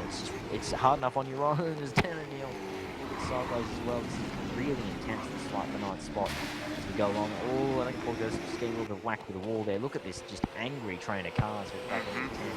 This is really helping the guys ahead. Charles Bacchio is 5 seconds up the road and growing as these guys continue to fight. So really intense battle here at the back end of the 10, Lorenzo. And I'm interested to see if this boils over any further as the race goes on, because it has every chance to. Yeah, indeed. Like, this train is actually really cool to see. One quick thing though, I want a quick thank to Craig 182 for the 10-euro donation. But right now, Christian Haba made a move on the chase. Nice move. Christian Haba got 10th place and almost on the chase of Paul Joseph. Indeed, no, great stuff from Haba there to get the move done on down there. But down there was looking back at him pretty strongly. I think Haba went a bit deep into the chase, trying to get the move done. Down there looks, he's committing down the inside. Oh, contact, and that's going to give Davey 2 spots in one. Oh, really close fight. This Davey's going to get the position. So Davey says thank you very much, and he knocks that 10th spot from those two. So great little bit of driving there from Davey to be aware of what was going on. And Dan and Neil still fighting it. They're still side by side as they go through turn one. Great stuff from these two. So Dan and Neil, I tell you what, Dan and Neil is not leaving anything on the table. He's just absolutely going for it here in these early stages of this final race. Look at Christian at the Gabriel Stir as well. He's getting the slipstream from Hover. He might have a look as well. As they go towards the right hand. Sure, they're not going to go through right. He doesn't do it. So good stuff there from Stir to wait. As I think Hover had a big lock up there in the right hander, but he manages to somehow hold on. And he holds on to the 11th spot. But damn, that fight it's very, very close and very intense, that fight back into the 10. But it looks like what that has done is Paul Joseph got a little gap now back to Davey Van Ven, who's now back up in the 10th with that little issue with Hubba and O'Neill. Stir at 13th, Bellman's dropped to 14th in this battle, so he's dropping back a little bit now as possibly his true pace is throwing through a little bit. Franklin's staying in 15th in the Dutch Veteran race car. And we've had our first retirement. Actually, we've had 2 retirements, I think. No, we haven't. Sorry, just one retirement. It's at Alexander Van der Wouw DNF, so I'm guessing that's probably this connection. So big shame there for Alexander there, as I think he's actually, I've seen him in other leagues. He's had connection issues before, which is a real shame because he really is a very committed and very quick driver. So big shame for Alexander, as we have B. Ecclestone loves RD there with the €2 to the stream. Thank you very much for the donation, good sir. Always appreciate those here to the Twitch live stream. So thank you very much to all those that are donating. But either way, really quickly, Thomas, we have a battle for 3rd place. Anders Nielsen actually gaining on Mark Breland and trying to make a move on Murray's corner. There you go, yeah, good spot there, Lorenzo. Good spot. Thanks for keeping an eye on things as I was doing all the thanks. Yeah, you're not wrong at all. Anders Nielsen was all over the back of Mark Breslin at the moment. This is the battle, as you say, for 3rd spot at the back end of the podium. Interesting to see how spread the top sort of 10 already are. Like, you already see Oscar Harvey's got a nice little buffer on Ryan Seltzer, and then Ryan Seltzer's got a good 7 seconds back to 3rd spot in this battle for 3rd. And these guys actually have a good little 5-second gap back to Nirajan Kumar. So very interesting to see how spread the top half of the field's already getting. But Anders Nielsen having a look down here into the right hand. Breslin leading room there, so very interesting to see. Breslin, in fact, going wide. That may actually hand 3rd spot to Anders Nielsen. He's going to be on the inside of the head towards the cutting, though. But that is going to be interesting to see. But Nielsen holds it around the outside. Oh, he's gone deep. But is he going to do what he is? Wow, great move. Wow, great move. Anders Nielsen, what a fantastic pass. Going around the outside of the cutting is an absolutely, it's a hugely brave move. I don't know if I'd do that through the cutting. It's a really exceptional move there from Anders Nielsen. He gets up to 3rd spot. Really great stuff. And good stuff from both of them, really, to get through the cutting without managing to take each other out. Because just going through there on your own is hard enough, let alone when you're trying to go too wide. So great stuff from them. So Anders Nielsen gets back up in 3rd. And I wouldn't be surprised if he still gets a bit of a gap now, because he does look like he is pretty, a good chunk quicker than Mark Breslin. As you can see, he's already gained a good 3 or 4 car lengths on Mark Breslin. So Anders Nielsen up at 3rd again, having a really strong pace here at Bathurst. It's great to see Anders having a really strong run here at the end of the season, because we know he's shown pace previously in previous seasons of RDTCC of having really quick pace. Good to see him back up at the top end of the field. Breslin, though, still 4th with Nirajan Kumar, as I said, 5th spot. For him, that's a good start from him. I think he qualified 7th or 8th from memory, so he's gained a couple of spots throughout the race. Great stuff. Paul Watkins 6th with Phil Rose 7th and Charles Bacquier 8th. Those Oscar Hardwick is off! Oscar Hardwick is off! And Seltzer. And Seltzer's and round. Seltzer Seltzer's round as well. What's happened there? That's out of the chase. So somehow they're both off. They're still going though. Look at that. They've pretty much gone back to status quo. So what has happened? Wow. Now, I'll see if I can find out. My replay is very, very long though. I need to really change that. So I'll quickly try and speed up to get to what happened there. But what happened with Oscar? That he went off. I think he clipped the curb on the exit of the chase and actually spun and hit the wall. And Ryan was actually a collateral damage.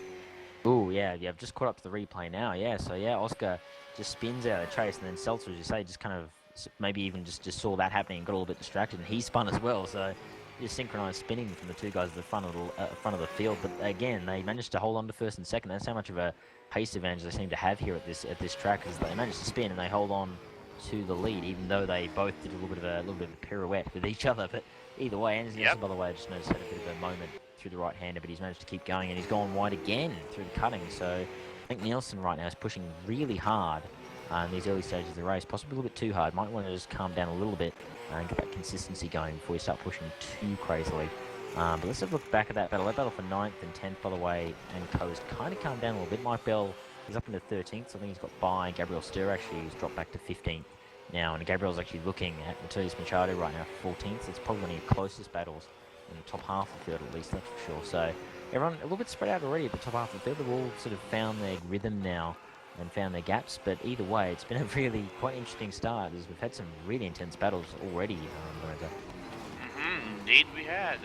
I think the factor right now is the tires. What the tire wear is coming up rather quickly, and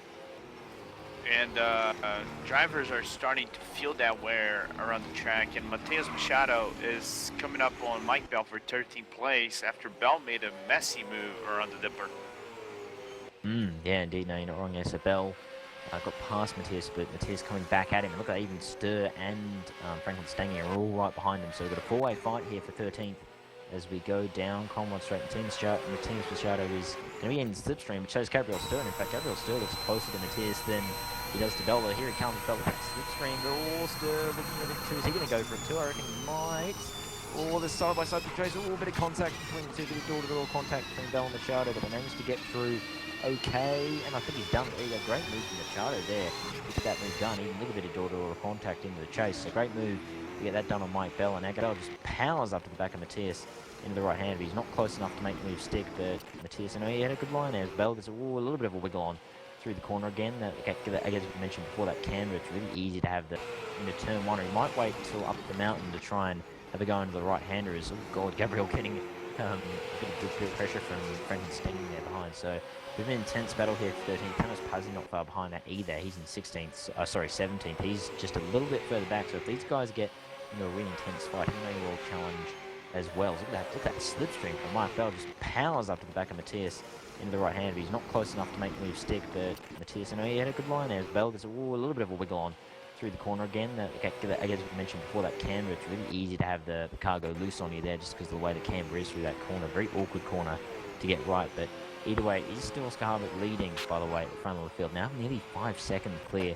of Ryan Seltzer, despite having that little bit of an off earlier on. Anders Nielsen is actually catching Seltzer quite a rate here. I say that, and then Anders has a bit of a twitch there. He nearly went into the wall as he went down towards Forest Elbow. Very good catch there for him to catch that little sideways moment in third spot. It was good stuff from Anders, but he does seem to be catching Ryan Seltzer at the moment somewhat, or at least keeping with him. So we'll keep an eye on that for you, because Anders does seem to have pretty strong pace at the moment at this phase of the race. Mark Breslin's still in 4th, but dropping back behind. And then it's Nirazan Kumar, as I said, in 5th, with Paul Watkins 6th, Phil Rose 7th. Actually, Charles Bacchio is looking pretty feisty on Phil Rose. Has been right behind him for the last few laps. He's having a little look now down to the chase. Will he commit to a move? No, he won't. He pulls out and decides to play the safe option for the time being. Probably a pretty good call, Lorenzo, because it is... I mean, we are only really at pretty early stages in this race, and there's still quite a long way to go, so may as well play it safe and be there at the end. Yeah, we're not even at the 1/3 of the race. We just have like 42 minutes left in this race, so the best thing you gotta do is just play it safe until you do a pit stop. After you do the pit stop, you can actually go a little bit more daring, but I'm quite seeing a train from 5th to 9th to forming really soon, because Niranjan, I think, is feeling some that tire wear, and Paul is slowly lap by lap reaching Paul, and Charles Bacchio is trying to make a move at the second corner for 7th place on the outside. Rather interesting. I think Phil Rose kind of defended that one a little bit, although there wasn't a lot of space on the inside. So very interesting. But either way, look at this. Charles Bacchio is still looking anyway. Phil Rose got a little bit of a compromised exit out of that corner, but it looks like Charles is not going to be able to make the move stick. So very close battle between these two, but very clean so far. I've been just noticing they seem to be pretty pretty, they're not being too aggressive at the moment, which is good to see. It seemed to me to be racing pretty smartly. They're not being too aggressive with each other because they would know that it is obviously very early days in this race, so no real need to be doing anything too crazy at this point. So good to see them being nice and clean and very respectful of each other. Good stuff indeed. So that kind of racing as we go along. And I think they're pretty much one of the closest battles in the top half of the field right now, as everyone else is pretty spread. Even that battle from 9th all the way down to even the mid-teens, they've all actually spread out pretty massively. They've all got almost consistent gaps to each other in that gap, or in those battles that were going on anyway, in the mid-teens. So I think really the one to keep an eye on is this battle for 7th spot between Phil Rose and Charles Bacchio. Again, Charles Bacchio getting a nice exit down on the Comrod, and he should be challenging in the chase, I would think. Phil Rose not too far behind Paul Watkins either. I think he may even get involved in this fight pretty soon. He doesn't really seem to be gapping these two as they go along. Bacchio closing as they head towards the chase, but I don't think he's close enough. But he's right behind him. No, he breaks a little bit early there and backs out of it. So very close indeed in this little battle here at the back end of the 10. Actually, even Mirazone Kuma's not too far ahead. So these four are all pretty close. So if one of them has a mistake, a bit like Phil Rose had just then as he exited out of the chase, that gives someone a chance to go. As Bacchio again having to go around the outside as he goes into the final corner, and I don't think he's going to do it. No, Phil Rose gets a better exit in the end. For the time being, he holds, but again, Bacchio's right there. So very fascinating fight between these two, because it seems to me like Charles is at least decently quicker than Phil Rose, but I think Phil's just doing the lines pretty nicely at the moment to be able to hold position. He's just doing the right lines to be able to force Charles to either go to the outside or not make the move as they go along. So yeah, good stuff indeed between these two as we go now into lap 9 of this race. And yeah, as we've been talking about, Lorenzo, it's been quite a fascinating start. But you know, big kudos to all the drivers to be able to get through this first part of the race without any major incidents. Indeed, as you said, big kudos to the drivers. No incidents, no major incidents around this race. Only a few spins, a few scares. We only had one DNF, and unfortunately, Alexander van der Wood actually left us because of disconnection issues. But really close race, man. I'm liking it thus far. And Anders Nilsson almost made a mess on the dipper and might let Mark Bruni close the gap a little bit. Yeah, indeed. Yeah, Ryan Nielsen getting a bit loose there through the mountain. As he went down the mountain, or started to descend down the mountain there in the Smile Power racing car. So he is pushing very hard, I've got to say, Anders. He does seem to be really pushing the envelope of that car, because he seems to be making it. He's having a few little just sideways moments I've been noticing in the last few laps. I think Anders is pushing pretty much 120% in that car to try and catch up to Ryan Seltzer at the moment. He's at least keeping with him, but yeah, it's. Thomas, 7th place. Ooh. Charles Bacchio is making a move on Conrad. Yeah, just caught that then. So Bacchio finally making that move as they go through the chase. Whoa, boy, that was very close to the chase. They somehow get through, but they've both gone deep as they go through the chase. Phil Rose is the one who's going to lose out most of all. I think Charles might well wait. Oh no, he makes the move. Yeah, good stuff there. So fair play though. I think that was they just went both too deep in the end. They just both pushed the envelope a little bit too far. And it does let Charles Bacchio through into 7th also spot. Niranjan Kumar lost 5th position to Paul Watkins. Now Paul Watkins is 5th. Yeah, good spot. Yeah, so it looks like Paul Watkins made a move somewhere along the line as we were looking down through the field. Good stuff there, but that still puts Kumar in 6th. But look at this, Bacchio's not done yet. Looks like Phil Rose wants to get back at him here as they go up the mountain now towards turn 2. Again, this is going to be a popular overtaking spot, as you've probably noticed already through this race, just because of the long straight that goes up to the corner. And Phil Rose having to go the long way around as Bacchio defends that inside line. And he's going to try, surely he's not going to do it around the outside, he won't. Yeah, it's very hard to try and hold it around the outside of that corner again, just because of the camber of the corner.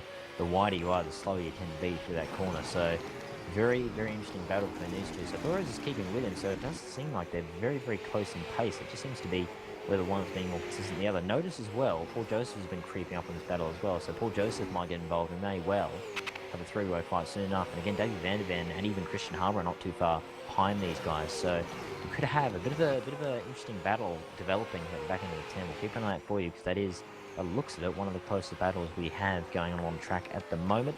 Anders Nielsen and Ryan Salter are still pretty static at the moment, about 2 seconds-ish between those two, so that's pretty static at the moment as they go along. Again, no other retirements as of yet, still just at Van der Waal is the only retirement of this one.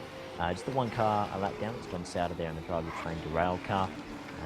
Otherwise, everyone else going along quite nicely at the moment. So, as we said, I say that. Oh boy, Mike Bell's had an incident. He's 15th now. He's going to drop to 16th. Is he? No, 15th. It's where he stays. So he had an incident at Skyline by the looks of it. I'm not quite sure what happened. I only just caught the aftermath of that one. But either way, that drops him now back down a few spots. He drops down just in front of Thomas Puzzy in the second Smile Power Racing car. So a bit of an incident for Bell over Skyline, but he managed to at least keep going. Wow, they really do push the limit there as they go down towards Forest Elbow.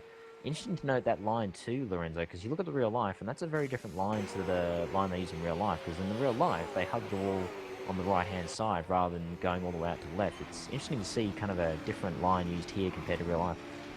Yes, because as this is virtual racing, the track, the grip difference is actually not a huge player here. But one quick remark: this is game stock car extreme, so there isn't that a grip factor, the real world factor that we have on Automobilista, which is Race's game, like most recent game.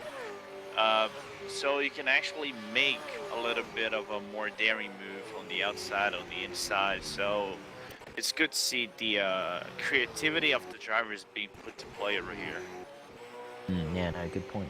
Yeah, no, it's, as you say, GameStock, of course, a bit of an older sim now. It doesn't have the dynamic racing lines and dynamic grip, changing grip for the track that more modern sims would have. But I'll just quickly go back to the racing, because Mike Bell and Thomas Puzzy having a right hold scratch for 15th spot at the moment as Bell tries to recover here after that little incident at Skyline.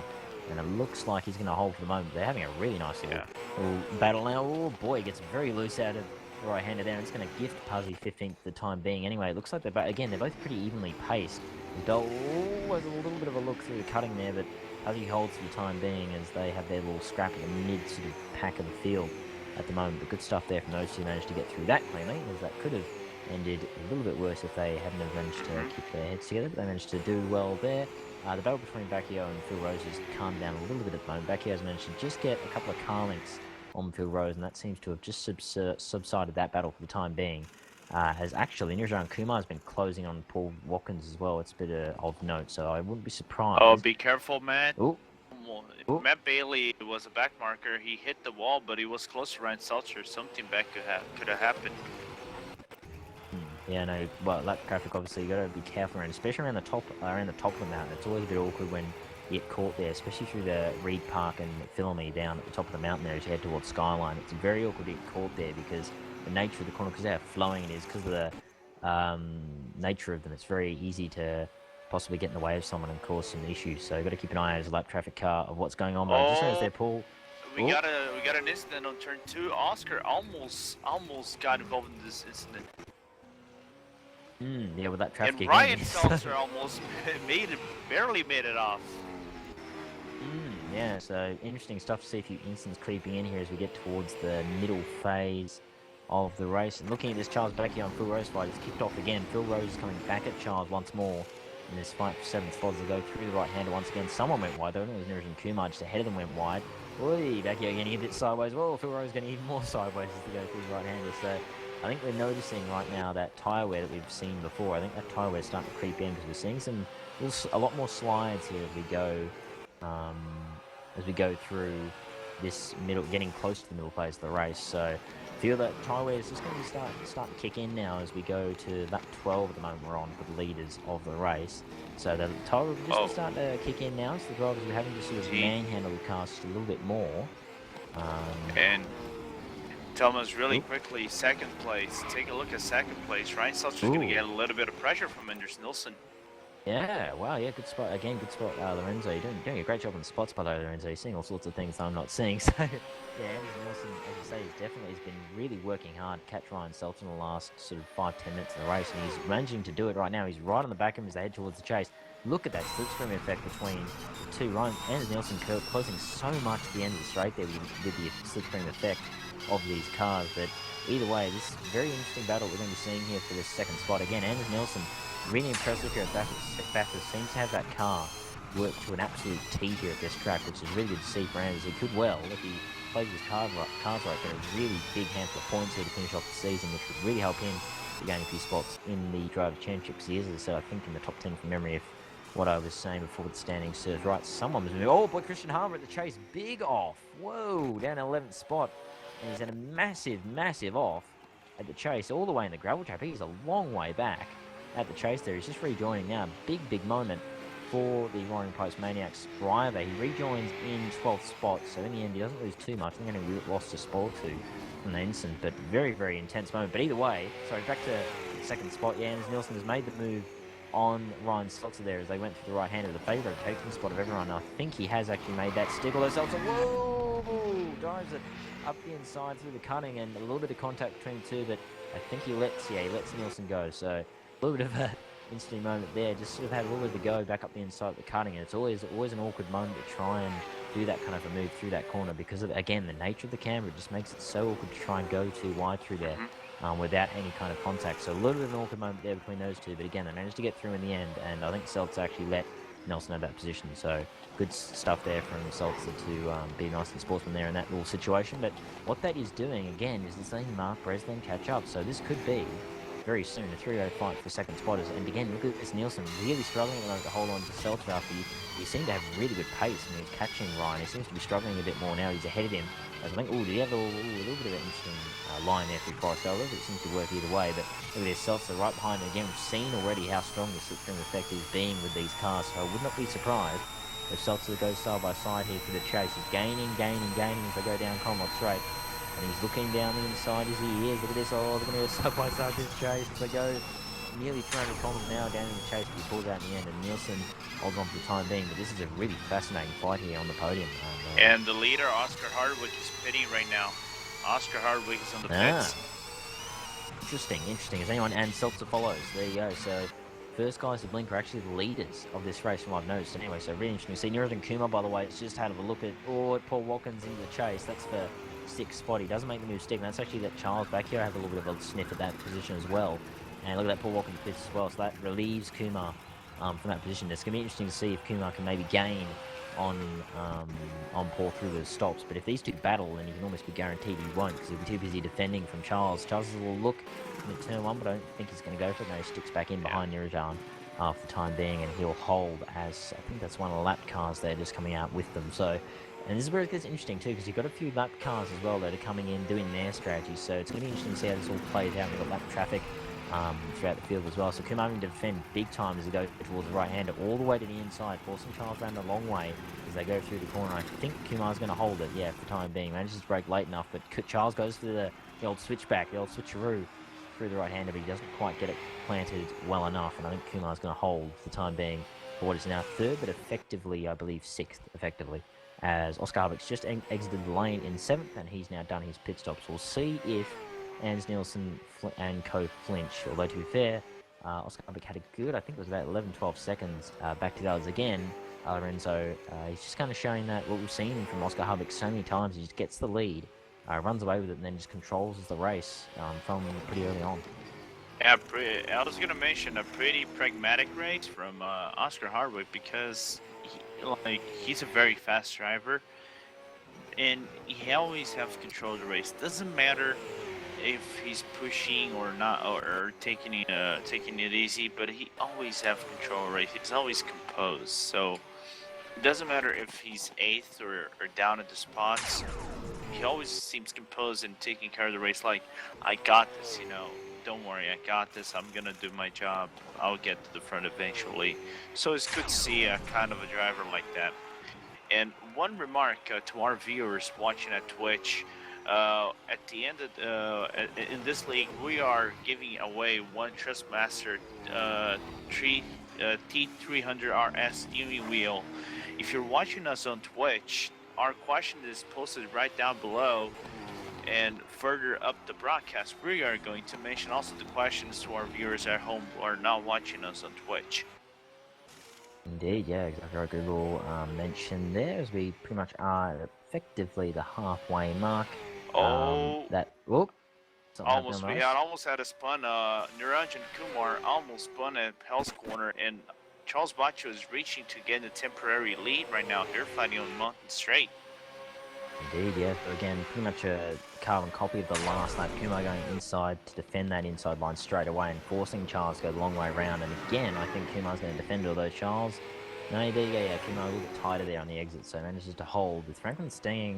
No, it's not Franklin staying. Oh, it is, sorry, no, he's pitted his lap down, so don't worry about that. But yeah, Kumar holding the timing, he's gone wide at the cutting. That's going to let Charles Bacchio straight through, so there you go, he inherits the temporary lead.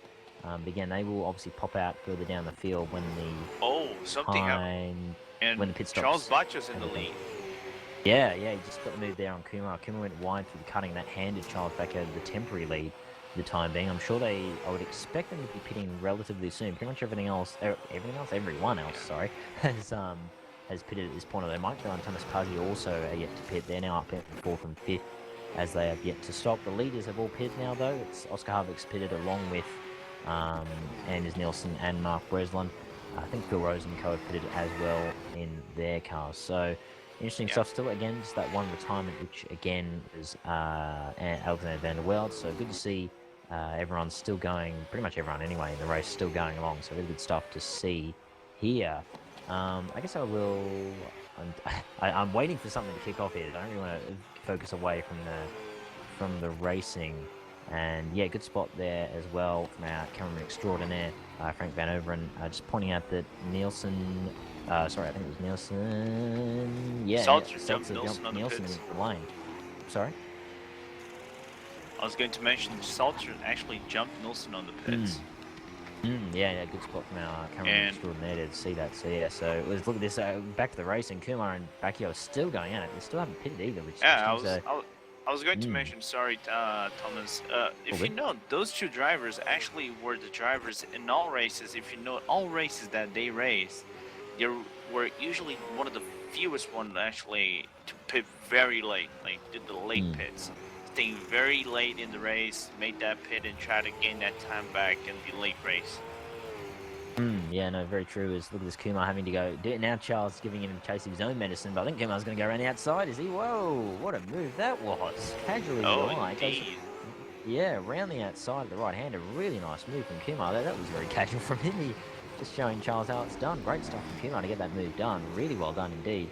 And he now re-inherits the temporary lead because again they're yet to stop, so they will drop down the field when they do eventually pit. Which you would assume, as you say, I mean, again, they are two of the guys who... Oh, excuse me, just going to throw here a little bit.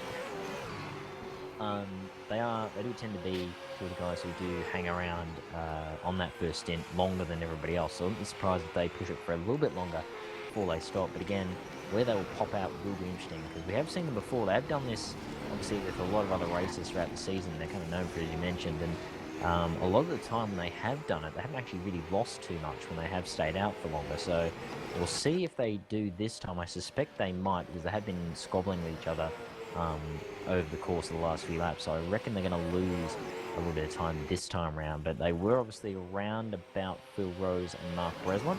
So their target would be about 7th spot if they want to pop out where they were previously. As Thomas Puzzy, by the way, just going wide through Skyline. That's Ryan Seltzer getting past him as Puzzy yet to stop. I'll tell you what, Puzzy really struggling by the looks, so possibly really heavy tyre wear just affecting him right now as he tries to limp around. Get the stops he's got, and Nielsen thundering up behind him as well, so you have to watch out for that as Anders looking pretty feisty at the moment. Lentech, by the way, they're still going along. I thought they were up the field, sorry, looking at the standing front. But yeah, it's still Kumar and Bacchio leading this, still haven't stopped, so they're doing their usual thing, hanging out for the long haul on the first stint, so they'll have really fresh tyres for that final one at the end of the race. It's going to be interesting to see how that all pans out, Lorenzo, because usually it seems to serve them pretty well, but with them squabbling and with the way Bathurst is, it may not pan out as well this time. Yeah, indeed, because Bathurst is a heavy tire wear track because of these hard brakes. And one other thing, Thomas, I don't believe he's top either, but if you know, Thomas was also one of those drivers that actually did the late stints and pitted also late. And as I said, now he's going to pit. Indeed, yeah, there you go. So yeah, he's into the lane now in the Banzai TCC car. Boy, he gets a little bit wide there, just cost a little bit of time as he went to pit entry there, but he's going to finally pull into the lane. And again, he was obviously fighting Mike Bell before the stop, so interesting to see if he manages to gain or lose anything there. But we'll keep an eye on the leading two. Kumar's actually managed to gap back here quite nicely now, so good stuff from Kumar there. He's looking pretty nice at the moment, even though they would be on pretty heavily worn tyres at this stage. But yeah, it is obviously going to be Oscar Harvick who will lead when they do eventually stop. And he's got about, I think it's about 14 seconds back to Ryan Seltzer. So that gap just keeps slowly going out, or eking out as this race goes on. Anders Nielsen, of course, will be effective third when this is all done. He's dropped back a few seconds now from Ryan Seltzer. He's also got about 2 seconds back to Mark Breslin. He'll be effective fourth. Phil Rose will be effective fifth with Davey Van Ven in sixth. And Davey, by the way, on the back of Phil Rose. So Davey looking pretty good at the moment. He's got some good pace in the last few laps. And he may well challenge actually Phil Rose in the near future. So we'll keep an eye on that battle for you, because that could be a quite fascinating one that's been developing in the last few laps. Paul Watkins is ninth at the moment again, will be effective seventh, with Paul Joseph in 10th, being effective 8th. And Dan O'Neill in... Oh, no, sorry, no, he wouldn't be, sorry, because Kumar, of course, and that were around Phil Rose and co. But yeah, either way, and also a bit of a shout out again to Dan O'Neill. He's doing pretty well in the 11th moment. And there you go, Kumar and Bacchio finally pull into the lane. And it's going to be interesting to see where they pop out. We'll keep an eye on that for you. And I was just going to mention Tamas Puzzy has popped out in 16th. He's actually dropped quite a lot of time to Mike Bell. So that long stint for Tamas there not really working this time around. So we'll see how this goes, though, for these two. Because as you say, usually they're usually pretty much the last two to stop throughout the races in previous races throughout the season. And they've done it again here at Bathurst. But whether this is going to work this time around, we'll have to see. As Oscar Hubbard just goes past them now. He now re-inherits his effective race lead here. So that'll be good for Oscar. He's, again, doing his usual thing of just getting away with the lead early on, then just pretty much controlling the race from pretty much the get-go. So doing the usual thing we've seen him do throughout the last couple of seasons at RDTCC. So great stuff there. Ryan Seltzer just going past those two now as well to re-inherit second spot with Nielsen in third. I've looked now as it was Bacchio just exiting as well. We'll see if Kumar should be popping out. So I think Bacchio may actually jump in the lane here. Let's have a look. I think he is. Yeah, it looks like he is. Is he? No, Oh, he is. Oh. Yeah, I think actually pretty much side by side there. The lane. I think Kumar's just going to pip him just out of the lane. Yeah, look at that. So they come in pretty much together and then they come out together. Yeah. They just come out in front of Phil Rose and David Van Der Ven, and they are fighting. And also Paul Watkins is just behind them as well. So we could have a really fascinating battle over fifth spot for the time being in a very near future as we go now. And of course their tyres will be a little bit cool, so they'll be coming up to temperatures. Look, this Bacchio is already going for it though. The cold tyres are not a barrier for Charles Bacchio. So he's going to try and go around the outside, do what Kumar did earlier on. It doesn't work in the end. But yeah, this is very fascinating. We could have a really nice battle here for fifth spot, Lorenzo. Indeed, and also if they make a mistake, Kumar makes a mistake on the cutting, almost let Charles Pacho pass, but this is going to be a good fight. Like, we got a small train from 5th to 9th to 8th place, so you never know. All hell might break loose from here, but we got an excellent fight going on right now. Well, yeah, we sure do, and obviously Davey and Phil looking pretty strong at the moment. Of course, they've got warm tyres, so Bacchio and Kumar will be just trying to get those tyres up to temperature. It'll probably take a good lap or so to get them fully up to temperature, so they will probably be a little bit vulnerable in this initial phase of this stint. So, and look at that, Phil Rose really range up to the back of Bacchio right now with Davey in tow, and as we said, Paul Watkins is just behind as well. So we have this really nice five-way fight for fifth spot at the moment. And Kumar, he's on the wall. Big hit into the wall, and then for the Forest elbow there, just went a bit too deep. And he's whacked the wall pretty heavily there. It'll be interesting to know if he's got any steering damage. I'm looking to see in car. It's hard to tell with the wheel. It looks, I don't know, I reckon it looks pretty straight. I reckon he's managed to get away with that without any major damage somehow. That was a pretty hefty whack, so pretty lucky there from Kumar. Look at this, Charles is having a look into the chase again. He's probably going to do it. No, he put backs out. But Kumar went off. He's on the grass. He's off. He's off in the chase. He's off. Big off. He Unfortunate. slides into the gravel trap. Yeah. Massive slide, just like I think it was, who was it before? Someone else did Christian Hubbard did the exact same thing pretty much early on in the race. He ended up finishing up in the exact same spot in the gravel trap. But big troubles there for Kumar. He's going to pop out, I think, in 10th. So I reckon Paul Joseph might get in. Indeed. He will. Yeah, there you go. So Kumar drops down to 10th now with that mistake. So he's going to be probably a little bit annoyed with himself with that little error, but he will have the pace, and I'm sure he'll be pretty quick to try and get back through the field and get back up to that fight. In fifth spot is Bacchio now under pump from Phil Rose. He's already managed to just get a little bit of gap on Davey Van Der Ven and Paul Watkins, and he's actually with this Bacchio having to defend again with the right hander. He's doing a lot of defending in the right hander is Charles at the moment, with the amount of pressure he seems to be getting in the last few laps. But Rose really ranging on the back of him. As we have had another retirement, unfortunately, it's Franklin Stenging in the Dutch Veteran Racing Car DNF again, so it looks like it might well be on the DC for him. So a big shame for Franklin. There, so 2 retirements now from this race as we start again to the last half of the race, the business end of this race. Really good race thus far, and I want to make a quick note that these drivers are fighting so cleanly, and also we had a second DNF that Franklin Staggin actually, unfortunately, left us this race. Reasons we still don't know, but a really good fight for all these drivers, and we hope to see like this keep going. And we got an incident right now on the dipper, not anymore. Oh, I think, was it Breslin? I think Breslin may have spin Forest Elbow. It looked like he was exiting it very slowly. So, a few little instances there as I'm just watching Kumar's really on the back of Paul Joseph as he tries to recover from that spin earlier on in the race. Where is he? There he is. He's really ranging on the back. It's obviously the 9th spot at the moment. Excuse me, into Forest Elbow. Joseph just having a little bit of a compromised line there through the elbow. That's going to give Kumar a chance as they head towards the chase. And he will be keen to get past you. You want to get past him as soon as, so he can range back up to that fight for 5th spot, which is still pretty close at the moment. As we go along now, he's in the slipstream, tucked in behind that mighty 4th car, and he's going to have a look. Is he into the chase? He is. He's going to chuck down the inside into the chase. Oh, very brave stuff indeed. He gets the move done in the end. Joseph almost on the grass there, but he manages to hold on in the end. But Kumar goes deep. He goes deep in the chase. It's going to give Joseph a chance. Maybe have a go into the final corner here. He's right behind as they go towards the final corner, but he's not really close enough. So Kumar gets back in the 9th spot, and he'll be looking to try and gain back up to those guys up the field. But there's actually quite a gap. He's lost quite a substantial chunk of time. The guys who's fighting, he's got a good 12 seconds to get back up to Paul Watkins in 8th spot. So keep an eye on it for you. Back here has, by the way, managed to just gap through a little bit. He's just getting past a lap traffic car and Estebanez there, and you drive the train car. Oh boy, Esteban is a little bit awkward there. He had to try and let Phil Rose through in the middle of the right-hander there. He's still there in the cutting. A little bit awkward, but they managed to get through okay. As David Van Ven has a look to try and get past him as well. A little bit, as I said, it's a little bit awkward. Yeah, a little bit there, yeah. It's a little bit awkward, as I said, for a lap traffic car around here because of just how tight it is, especially once you enter the mountains. Oh, Davey, it's a little bit of a moment out of the chicane here, and nearly went into the wall, just tapped it as he had a little bit of a sideways moment. Let's let Paul Watkins go through. He drops back down to 8th now in the RFC Motorsports car.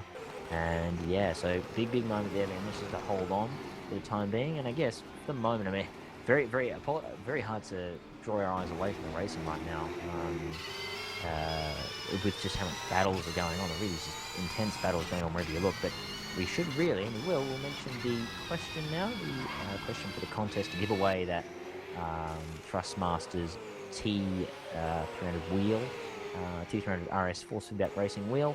I'll just ask you that final question. I'm still kind of half keeping an eye on the racing right now because I can just see Davey ranging on the back of Paul Watkins again. But we'll get this question asked now because I don't know if they're going to calm down throughout the broadcast right now. There's so much interesting stuff going on. So the question is, for the final question of the last round, to make the letters of the word in to spell out and then send us to get that prize wheel. Obviously filling the missing letters. Davey just having a look in the final corner there as they catch back up to Estebanez once again. In 2000, this is the, oh boy, that was very closely between those two. So this is the phrase, you're just putting the missing letter. It's in 2014, Formula 1 cars started using highly complex blank RS is the letter you've got to fill in. So I'll repeat that one again.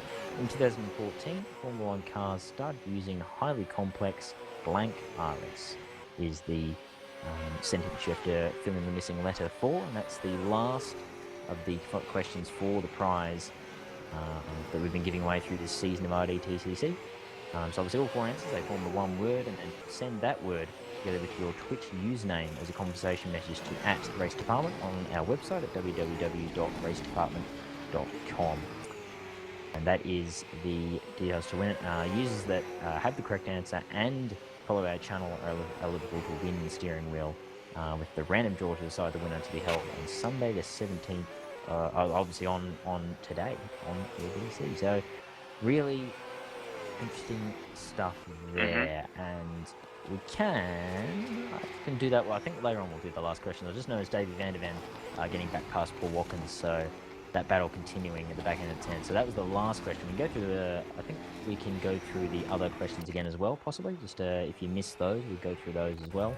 I might even let you do that, Lorenzo, do the honours there, as I think I need to give my throat a little bit of rest. It's a little bit past after all the action that's going on, so I'll let you take it away with all those right. questions.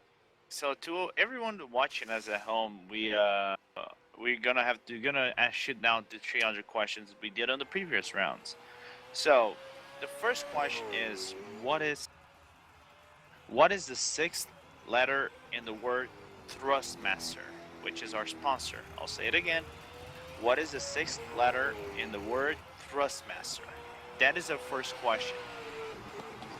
And our second letter, and let me just make a quick remark that all our questions, if you're watching us on Twitch or you're gonna follow us on Twitch, let me just make a quick remark that too. If you're liking our broadcast and want to watch further events or participate in further events, follow us on Twitch, and also make sure if you are itching to have a run at our club races and leagues, sign up at RaceDepartment.com and stay tuned for our other future events which are coming up really soon. So, the second question is fill in the missing letter, which is the pitch in a three-letter word blank AW. I'll say it again. Fill in the missing letter, pitch, and blank AW. That's the second question. The third question, it's a very thematic one. What sound does a pirate make? I'll say it again. What sound does a pirate make? And that's a hint. It's not yippee, kaye. And that's our three questions. But if you want to see the other questions, if you didn't get them, that it's in our stream, twitch.tv/racedepartment. All our questions are over there. And once you have the letter, the answer, send the conversation to @RaceDepartment. Indeed, yeah. So get on that for that prize wheel. It certainly would serve you very well to possibly even get you started if you're new to sim racing. Good way to get you started in league racing and so on and so forth. So yeah, definitely get around that, and hope good luck to all who participate. Hopefully, it will be a good competition in the end. Or definitely a very good wheel to get for a prize wheel.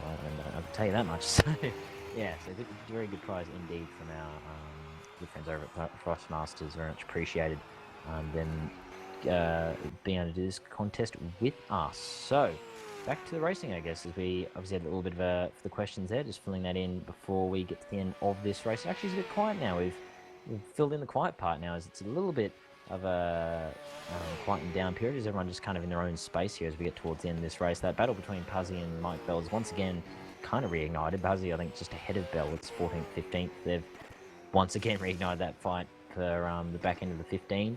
And I think that's probably one of your closer battles right now. As everyone else, even the top few, are actually quite spread apart right now. As who was that? Someone just moved somewhere. I'm not entirely sure who that was. But either way, we are going on quite nicely. It's 17 cars, by the way, still on the lead lap. Again, just the 2 retirements, 2 DNFs. So no crashes. I mean, no one's crashed out of the race, unbelievably. So again, really big kudos to everyone involved in this race and who's been driving those cars. Really great stuff, because again, as we said, the mountain, it's very, very easy to crash out or make a fatal error around here, because it is just that unforgiving of a circuit. So really big kudos to everyone who's still running. Really good stuff indeed. And again, really great racing so far. Very, very close, that's for sure, but also very, very clean, which is really great to see. So again, this season of RDTCC, I feel, has had a really exceptionally high standard of racing, which is fantastic stuff. So again, really good to see. So I say people had in that instance, then besides Machado spins, he spun it out of the cutting. And Oscar Hardwick lost also on Murray's corner. I think he spun and lost on Murray's corner in first place, and led a little gap to be closed by Ryan Seltzer. Yeah, so a fuel error is coming in. So yeah, as you say, Oscar, again, as we saw before, him and Seltzer had that synchronized spin out of the chase earlier on in the race. So a couple of errors from Oscar this time. It certainly hasn't been, I would say, his most instant free race, that's for sure.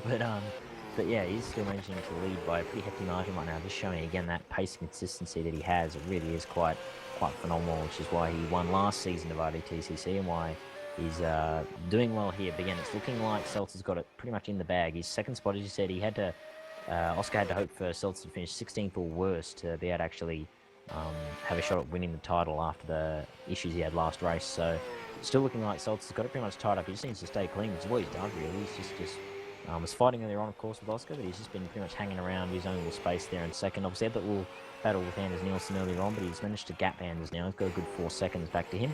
So he's just in his own space at the moment in second spot, cruising along, which is good to see. And looking like he should be in the perfect spot to wrap up this championship for Mighty Fourth, and I'm sure he will be absolutely over the moon with that. Really great drive from him this season, and really showing his talent that we have seen in previous seasons of the DTCC. So again, everyone pretty much in their own space right now. I think it's Dave Van Der Ven and Paul Watkins are within about a second of each other. It's 7th and 8th. It's a pretty close little battle there. And that battle between Bell and Puzzy still going. Bell's actually only gotten past Puzzy now for 15. No, sorry, yeah, for 15th now. As for turns Shadow just ahead of them as well, obviously after that spin. So again, everyone pretty spaced out. A lot of traffic I've noticed in this one as well, which is interesting to see. Little boy Bell trying to get a little bit of slipstream off one of the back markers there, which is really interesting. But yeah, very interesting stuff. So I think we're getting pretty close now to the end. We're in the last minutes now of this race, and it really has been, I think it's been a very fascinating race, hasn't it, Lorenzo? It certainly hasn't disappointed in terms of action. Indeed, it hasn't disappointed one bit. Like, really good racing, clean, hard fought, and big kudos to all drivers. And not only this race, as you said, like all races have been clean, spectacular in terms of action and in terms of excitement. And I want to just give one big kudos. And these drivers driving around track to Garrett Messam, like he started last place. Now he's nearing out the top half of the field.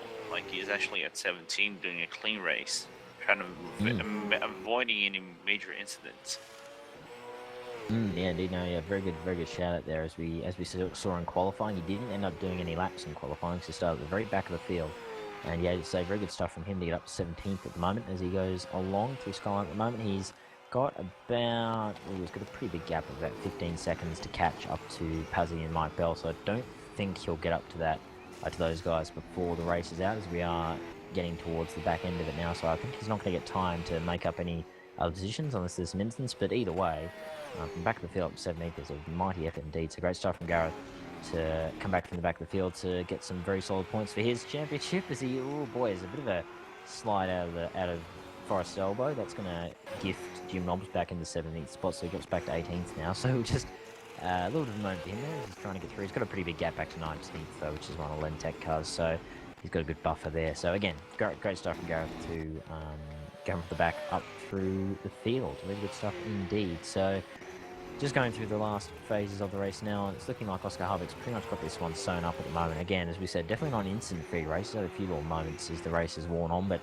either way, that consistency that we know he's got and has shown many a times has ended up shining through, despite a couple of off excursions throughout the race. And he's looking like taking yet another win in this season, and you know, you do feel for him a little bit, because if he hadn't have had those issues at Suzuka, you know, you probably would have won the championship. So you got to feel a little bit for Oscar, because if it weren't for them, he would not be just winning; he'd also be winning the championship here possibly. So, you know, but I guess as we said before, Lorenzo, it's just that's kind of a aspect of sim racing you got to deal with, isn't it?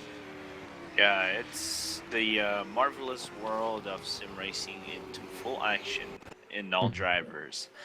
But yeah, as you said, it's unfortunate for Oscar Hardwick, which is a very hard-working driver. Like, he gives a lot of laps, very fast and consistent, and it was a shame. Like, he disconnected due to probably track issues reported, but it's unfortunate because he was doing really good on that race. He was the leader of that race, to be quite to be very fair and honest. But yeah, but although it's a valiant effort, like, it's really good to see him leading and doing that valiant effort and finishing first, regardless of what position he finishes down in the championship standings.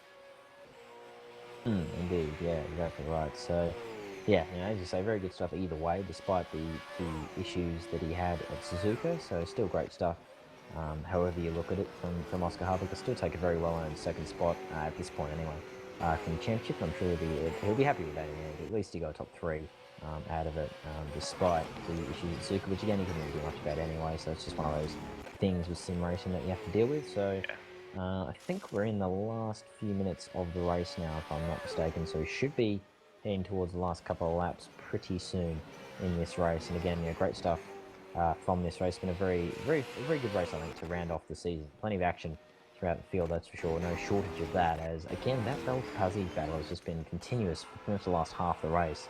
Bell's on at the moment, but he's made a little mistake at turn 1's going to give Puzzy a chance. Again, it's 15 for these two. So credit up to these two. They're still going at it at the back end of this race, despite being obviously, this is obviously not the fight for the lead, but this is for valuable points. So I'm going to take that into mind. But really good fight between those two. That's good stuff from those two that have been fighting quite intensely, but very cleanly, which is good to see as Oscar starts another lap. You'd think surely only another couple laps to go for Oscar to take the win here at the final round of the season.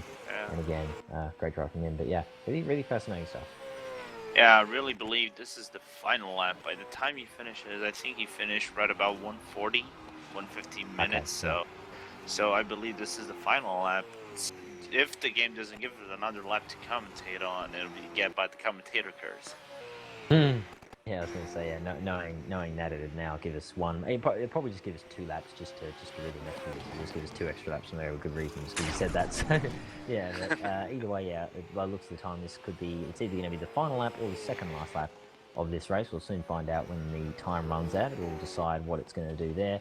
But either way, again, great stuff from Oscar Harvick. Really nice, really good drive from him. Again, showing that consistency that we know he has, despite a few little off-track excursions throughout the race. But again, it is the mountain. It is extremely unforgiving with its nature. So it's being able to do a completely clean, and especially at that kind of pace, a completely clean run is a exceptional effort. So great stuff though from Oscar. He's got 15 seconds back to Ryan Seltzer. That gap's been pretty much static the last few laps. I think he's just been cruising. Maybe Oscar just kind of just taking it to the end. I was waiting to say that and then just do like a big slide moment or something like that just to prove me wrong, but we get a little bit of twitch out of the Forest elbow, so maybe not. Either way, he's a great race here, Oscar, to round off this season. And again, just showing what we know he has. And again, great stuff though to Ryan Seltzer, doing what he needed to do to secure that championship. And it's looking like he's going to walk away from this season of RDTCC as the champion for the Mighty Fourth 2 team, the junior team. For the Mighty Fourth boys, and again, great stuff to Anders Nielsen as well to being very good in pace and really shows some great potential. And yep, there you go, last race. So this is the last lap as Oscar Harvick coming now through the final corner.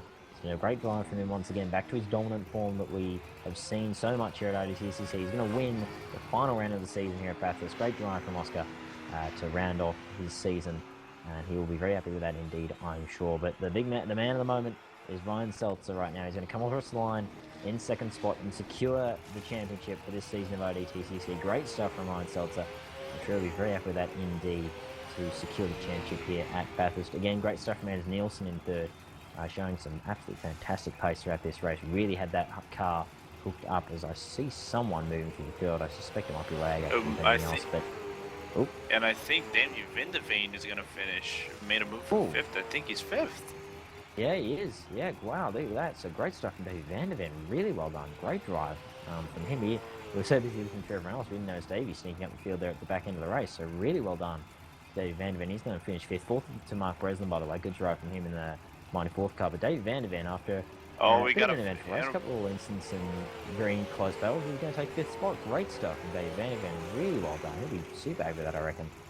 Will our one of our cameramen extraordinaire from past seasons here at RD, so really well done, Davey. Very well done. Very well deserved indeed. Yeah. So great stuff from Davey to take 5th spot. Charles Baker gets 6th there for Upper Engineering. Good drive from him after some pretty intense battles throughout the race.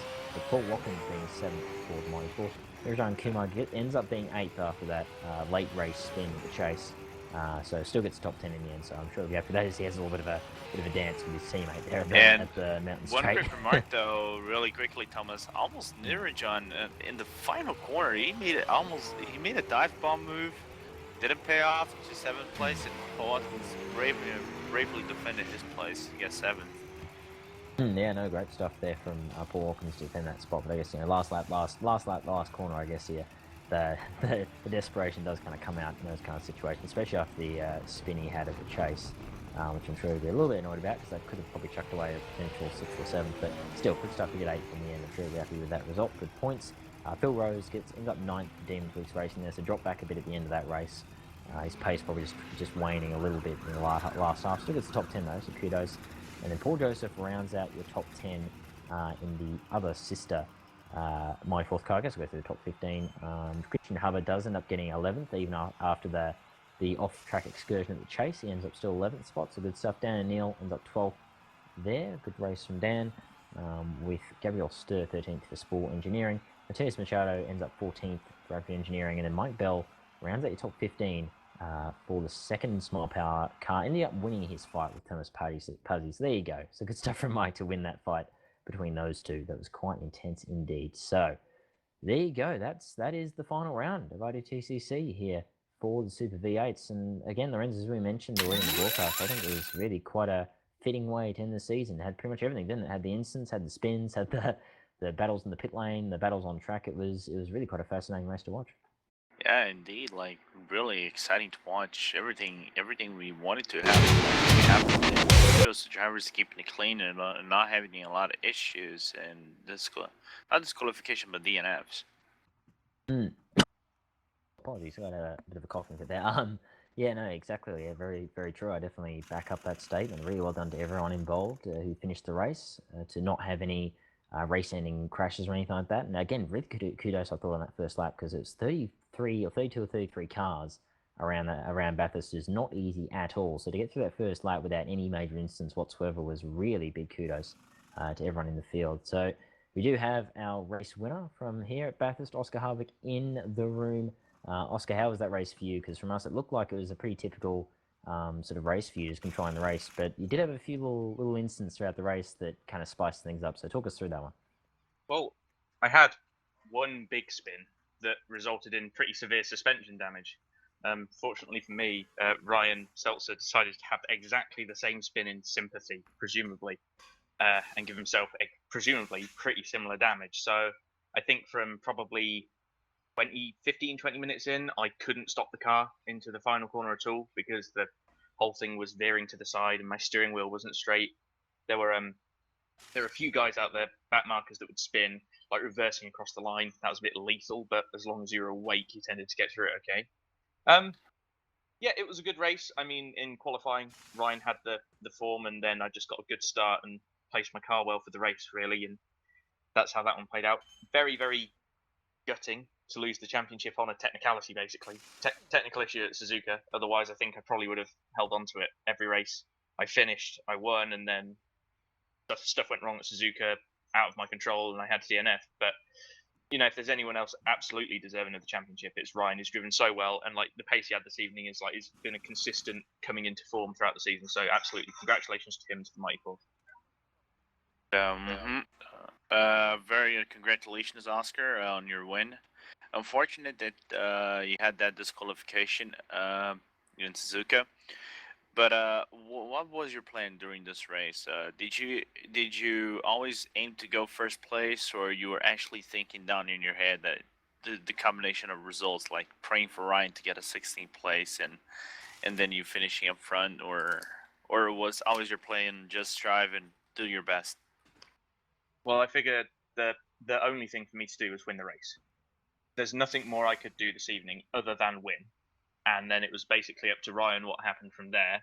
And, you know, I got in front and Ryan made a couple of errors, and then we both went off and had a spin. And I seemed to sort of then, I don't know, either throw more caution to the wind or maybe have a little less damage, and so pulled away. But like I say, my job was to win and to give myself every opportunity of the championship. But Ryan did everything properly from his end as well, and getting that second place, obviously securing it for him. Like I already said, very deserving champion. And the right guy to lose to on the day, I think. So fair play to him. It's been a good series. Like I say, shame about Suzuka, but it's a technical issue. Then those things happen. It wasn't just me that got screwed over by it. So, yeah, not the end of the world. Nice to have had another run of good results and shown on the streams and to the people at RD and elsewhere that I'm obviously capable of doing it consistently. And to come back from the issues at Suzuka and win the race here, sort of like, you know, it compounded a few things. It made me feel a little bit better about it. So, yeah, on the whole, pretty good. I drove the race well. I think most people drove the race well. A few people that were sketchy, but other than that, really good. Fantastic stuff. Nice. Really quick, I just want to shout out to Over to donating 10 euros to us. Thanks a lot. Thomas, on you. Yeah, indeed. Yeah, thank you for the shout there, Lorenzo, and thanks again, Oscar, for coming in as always. For the interview, it's always good when you pop in to have a little chat about things. And again, congratulations on that win. Really well done to finish off the season on that high note. So great stuff there. So also in the room now, to probably to round out interviews, I assume, and fittingly so, is our now new champion of the RDTCC series, Ryan Seltzer. Congratulations, Ryan! Fantastic stuff in the end. And again, another great race from you to get second spot there. Really consistent stuff. Again, also a bit of an interesting race to you because with that spin out of the chase with Oscar, that was a bit of an interesting synchronized spinning kind of moment I watched there when I was looking back at it. But either way, still, what was that race like for you? Because it looked like a pretty consistent race from Abby. Well, thanks, guys.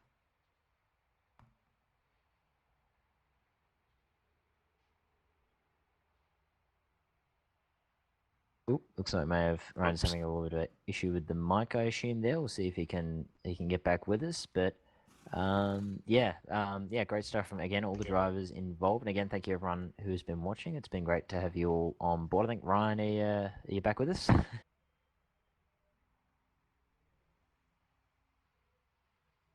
Oh, looks like Ryan unfortunately having some issues with the mic there, so I think we may have to. Unfortunately, very annoying. The timing is the worst thing ever on that. It's always the mic always goes when you least want it to. It's really annoying. I know that feel. So yeah, so unfortunately, it looks like Ryan's having a few Hey, little issues guys, there. can you hear me now? Yep, Oh got yeah. it. You gotcha. Yep, saved by the bell. Saved in the end. Yeah, gotta love those technical difficulties like Oscar was mentioning. Definitely. Yeah, they're always fun. But first, I gotta say congratulations to Oscar, another well-deserved win for the race. And overall, I'm really happy about winning the championship. I went into this race with the goal or the intention was to try to take pole and then just take it easy and get a podium finish. However, once I started racing with Oscar, that kind of went out the window, and then I was going for it. And unfortunately, I had two crashes that were very frustrating and um, damaged the car enough. I think that kind of took away any chance of catching Oscar because he is very fast and very consistent. Indeed. And I was gonna actually follow up on that question. That second crash, that spin, that was actually sort of, I believe that was sort of collateral damage. Think it's true. What happened on that second spin? Because it had some considerate damage, I believe. Yeah, I'm not sure on that one if it was more of a lapse in concentration, as I saw out of the corner of my eye that Oscar had an issue, or if it was also from earlier that lap or the previous lap where I had a little contact with the wall. But either way, I made a mistake, and my chance to catch up to him was fading away there.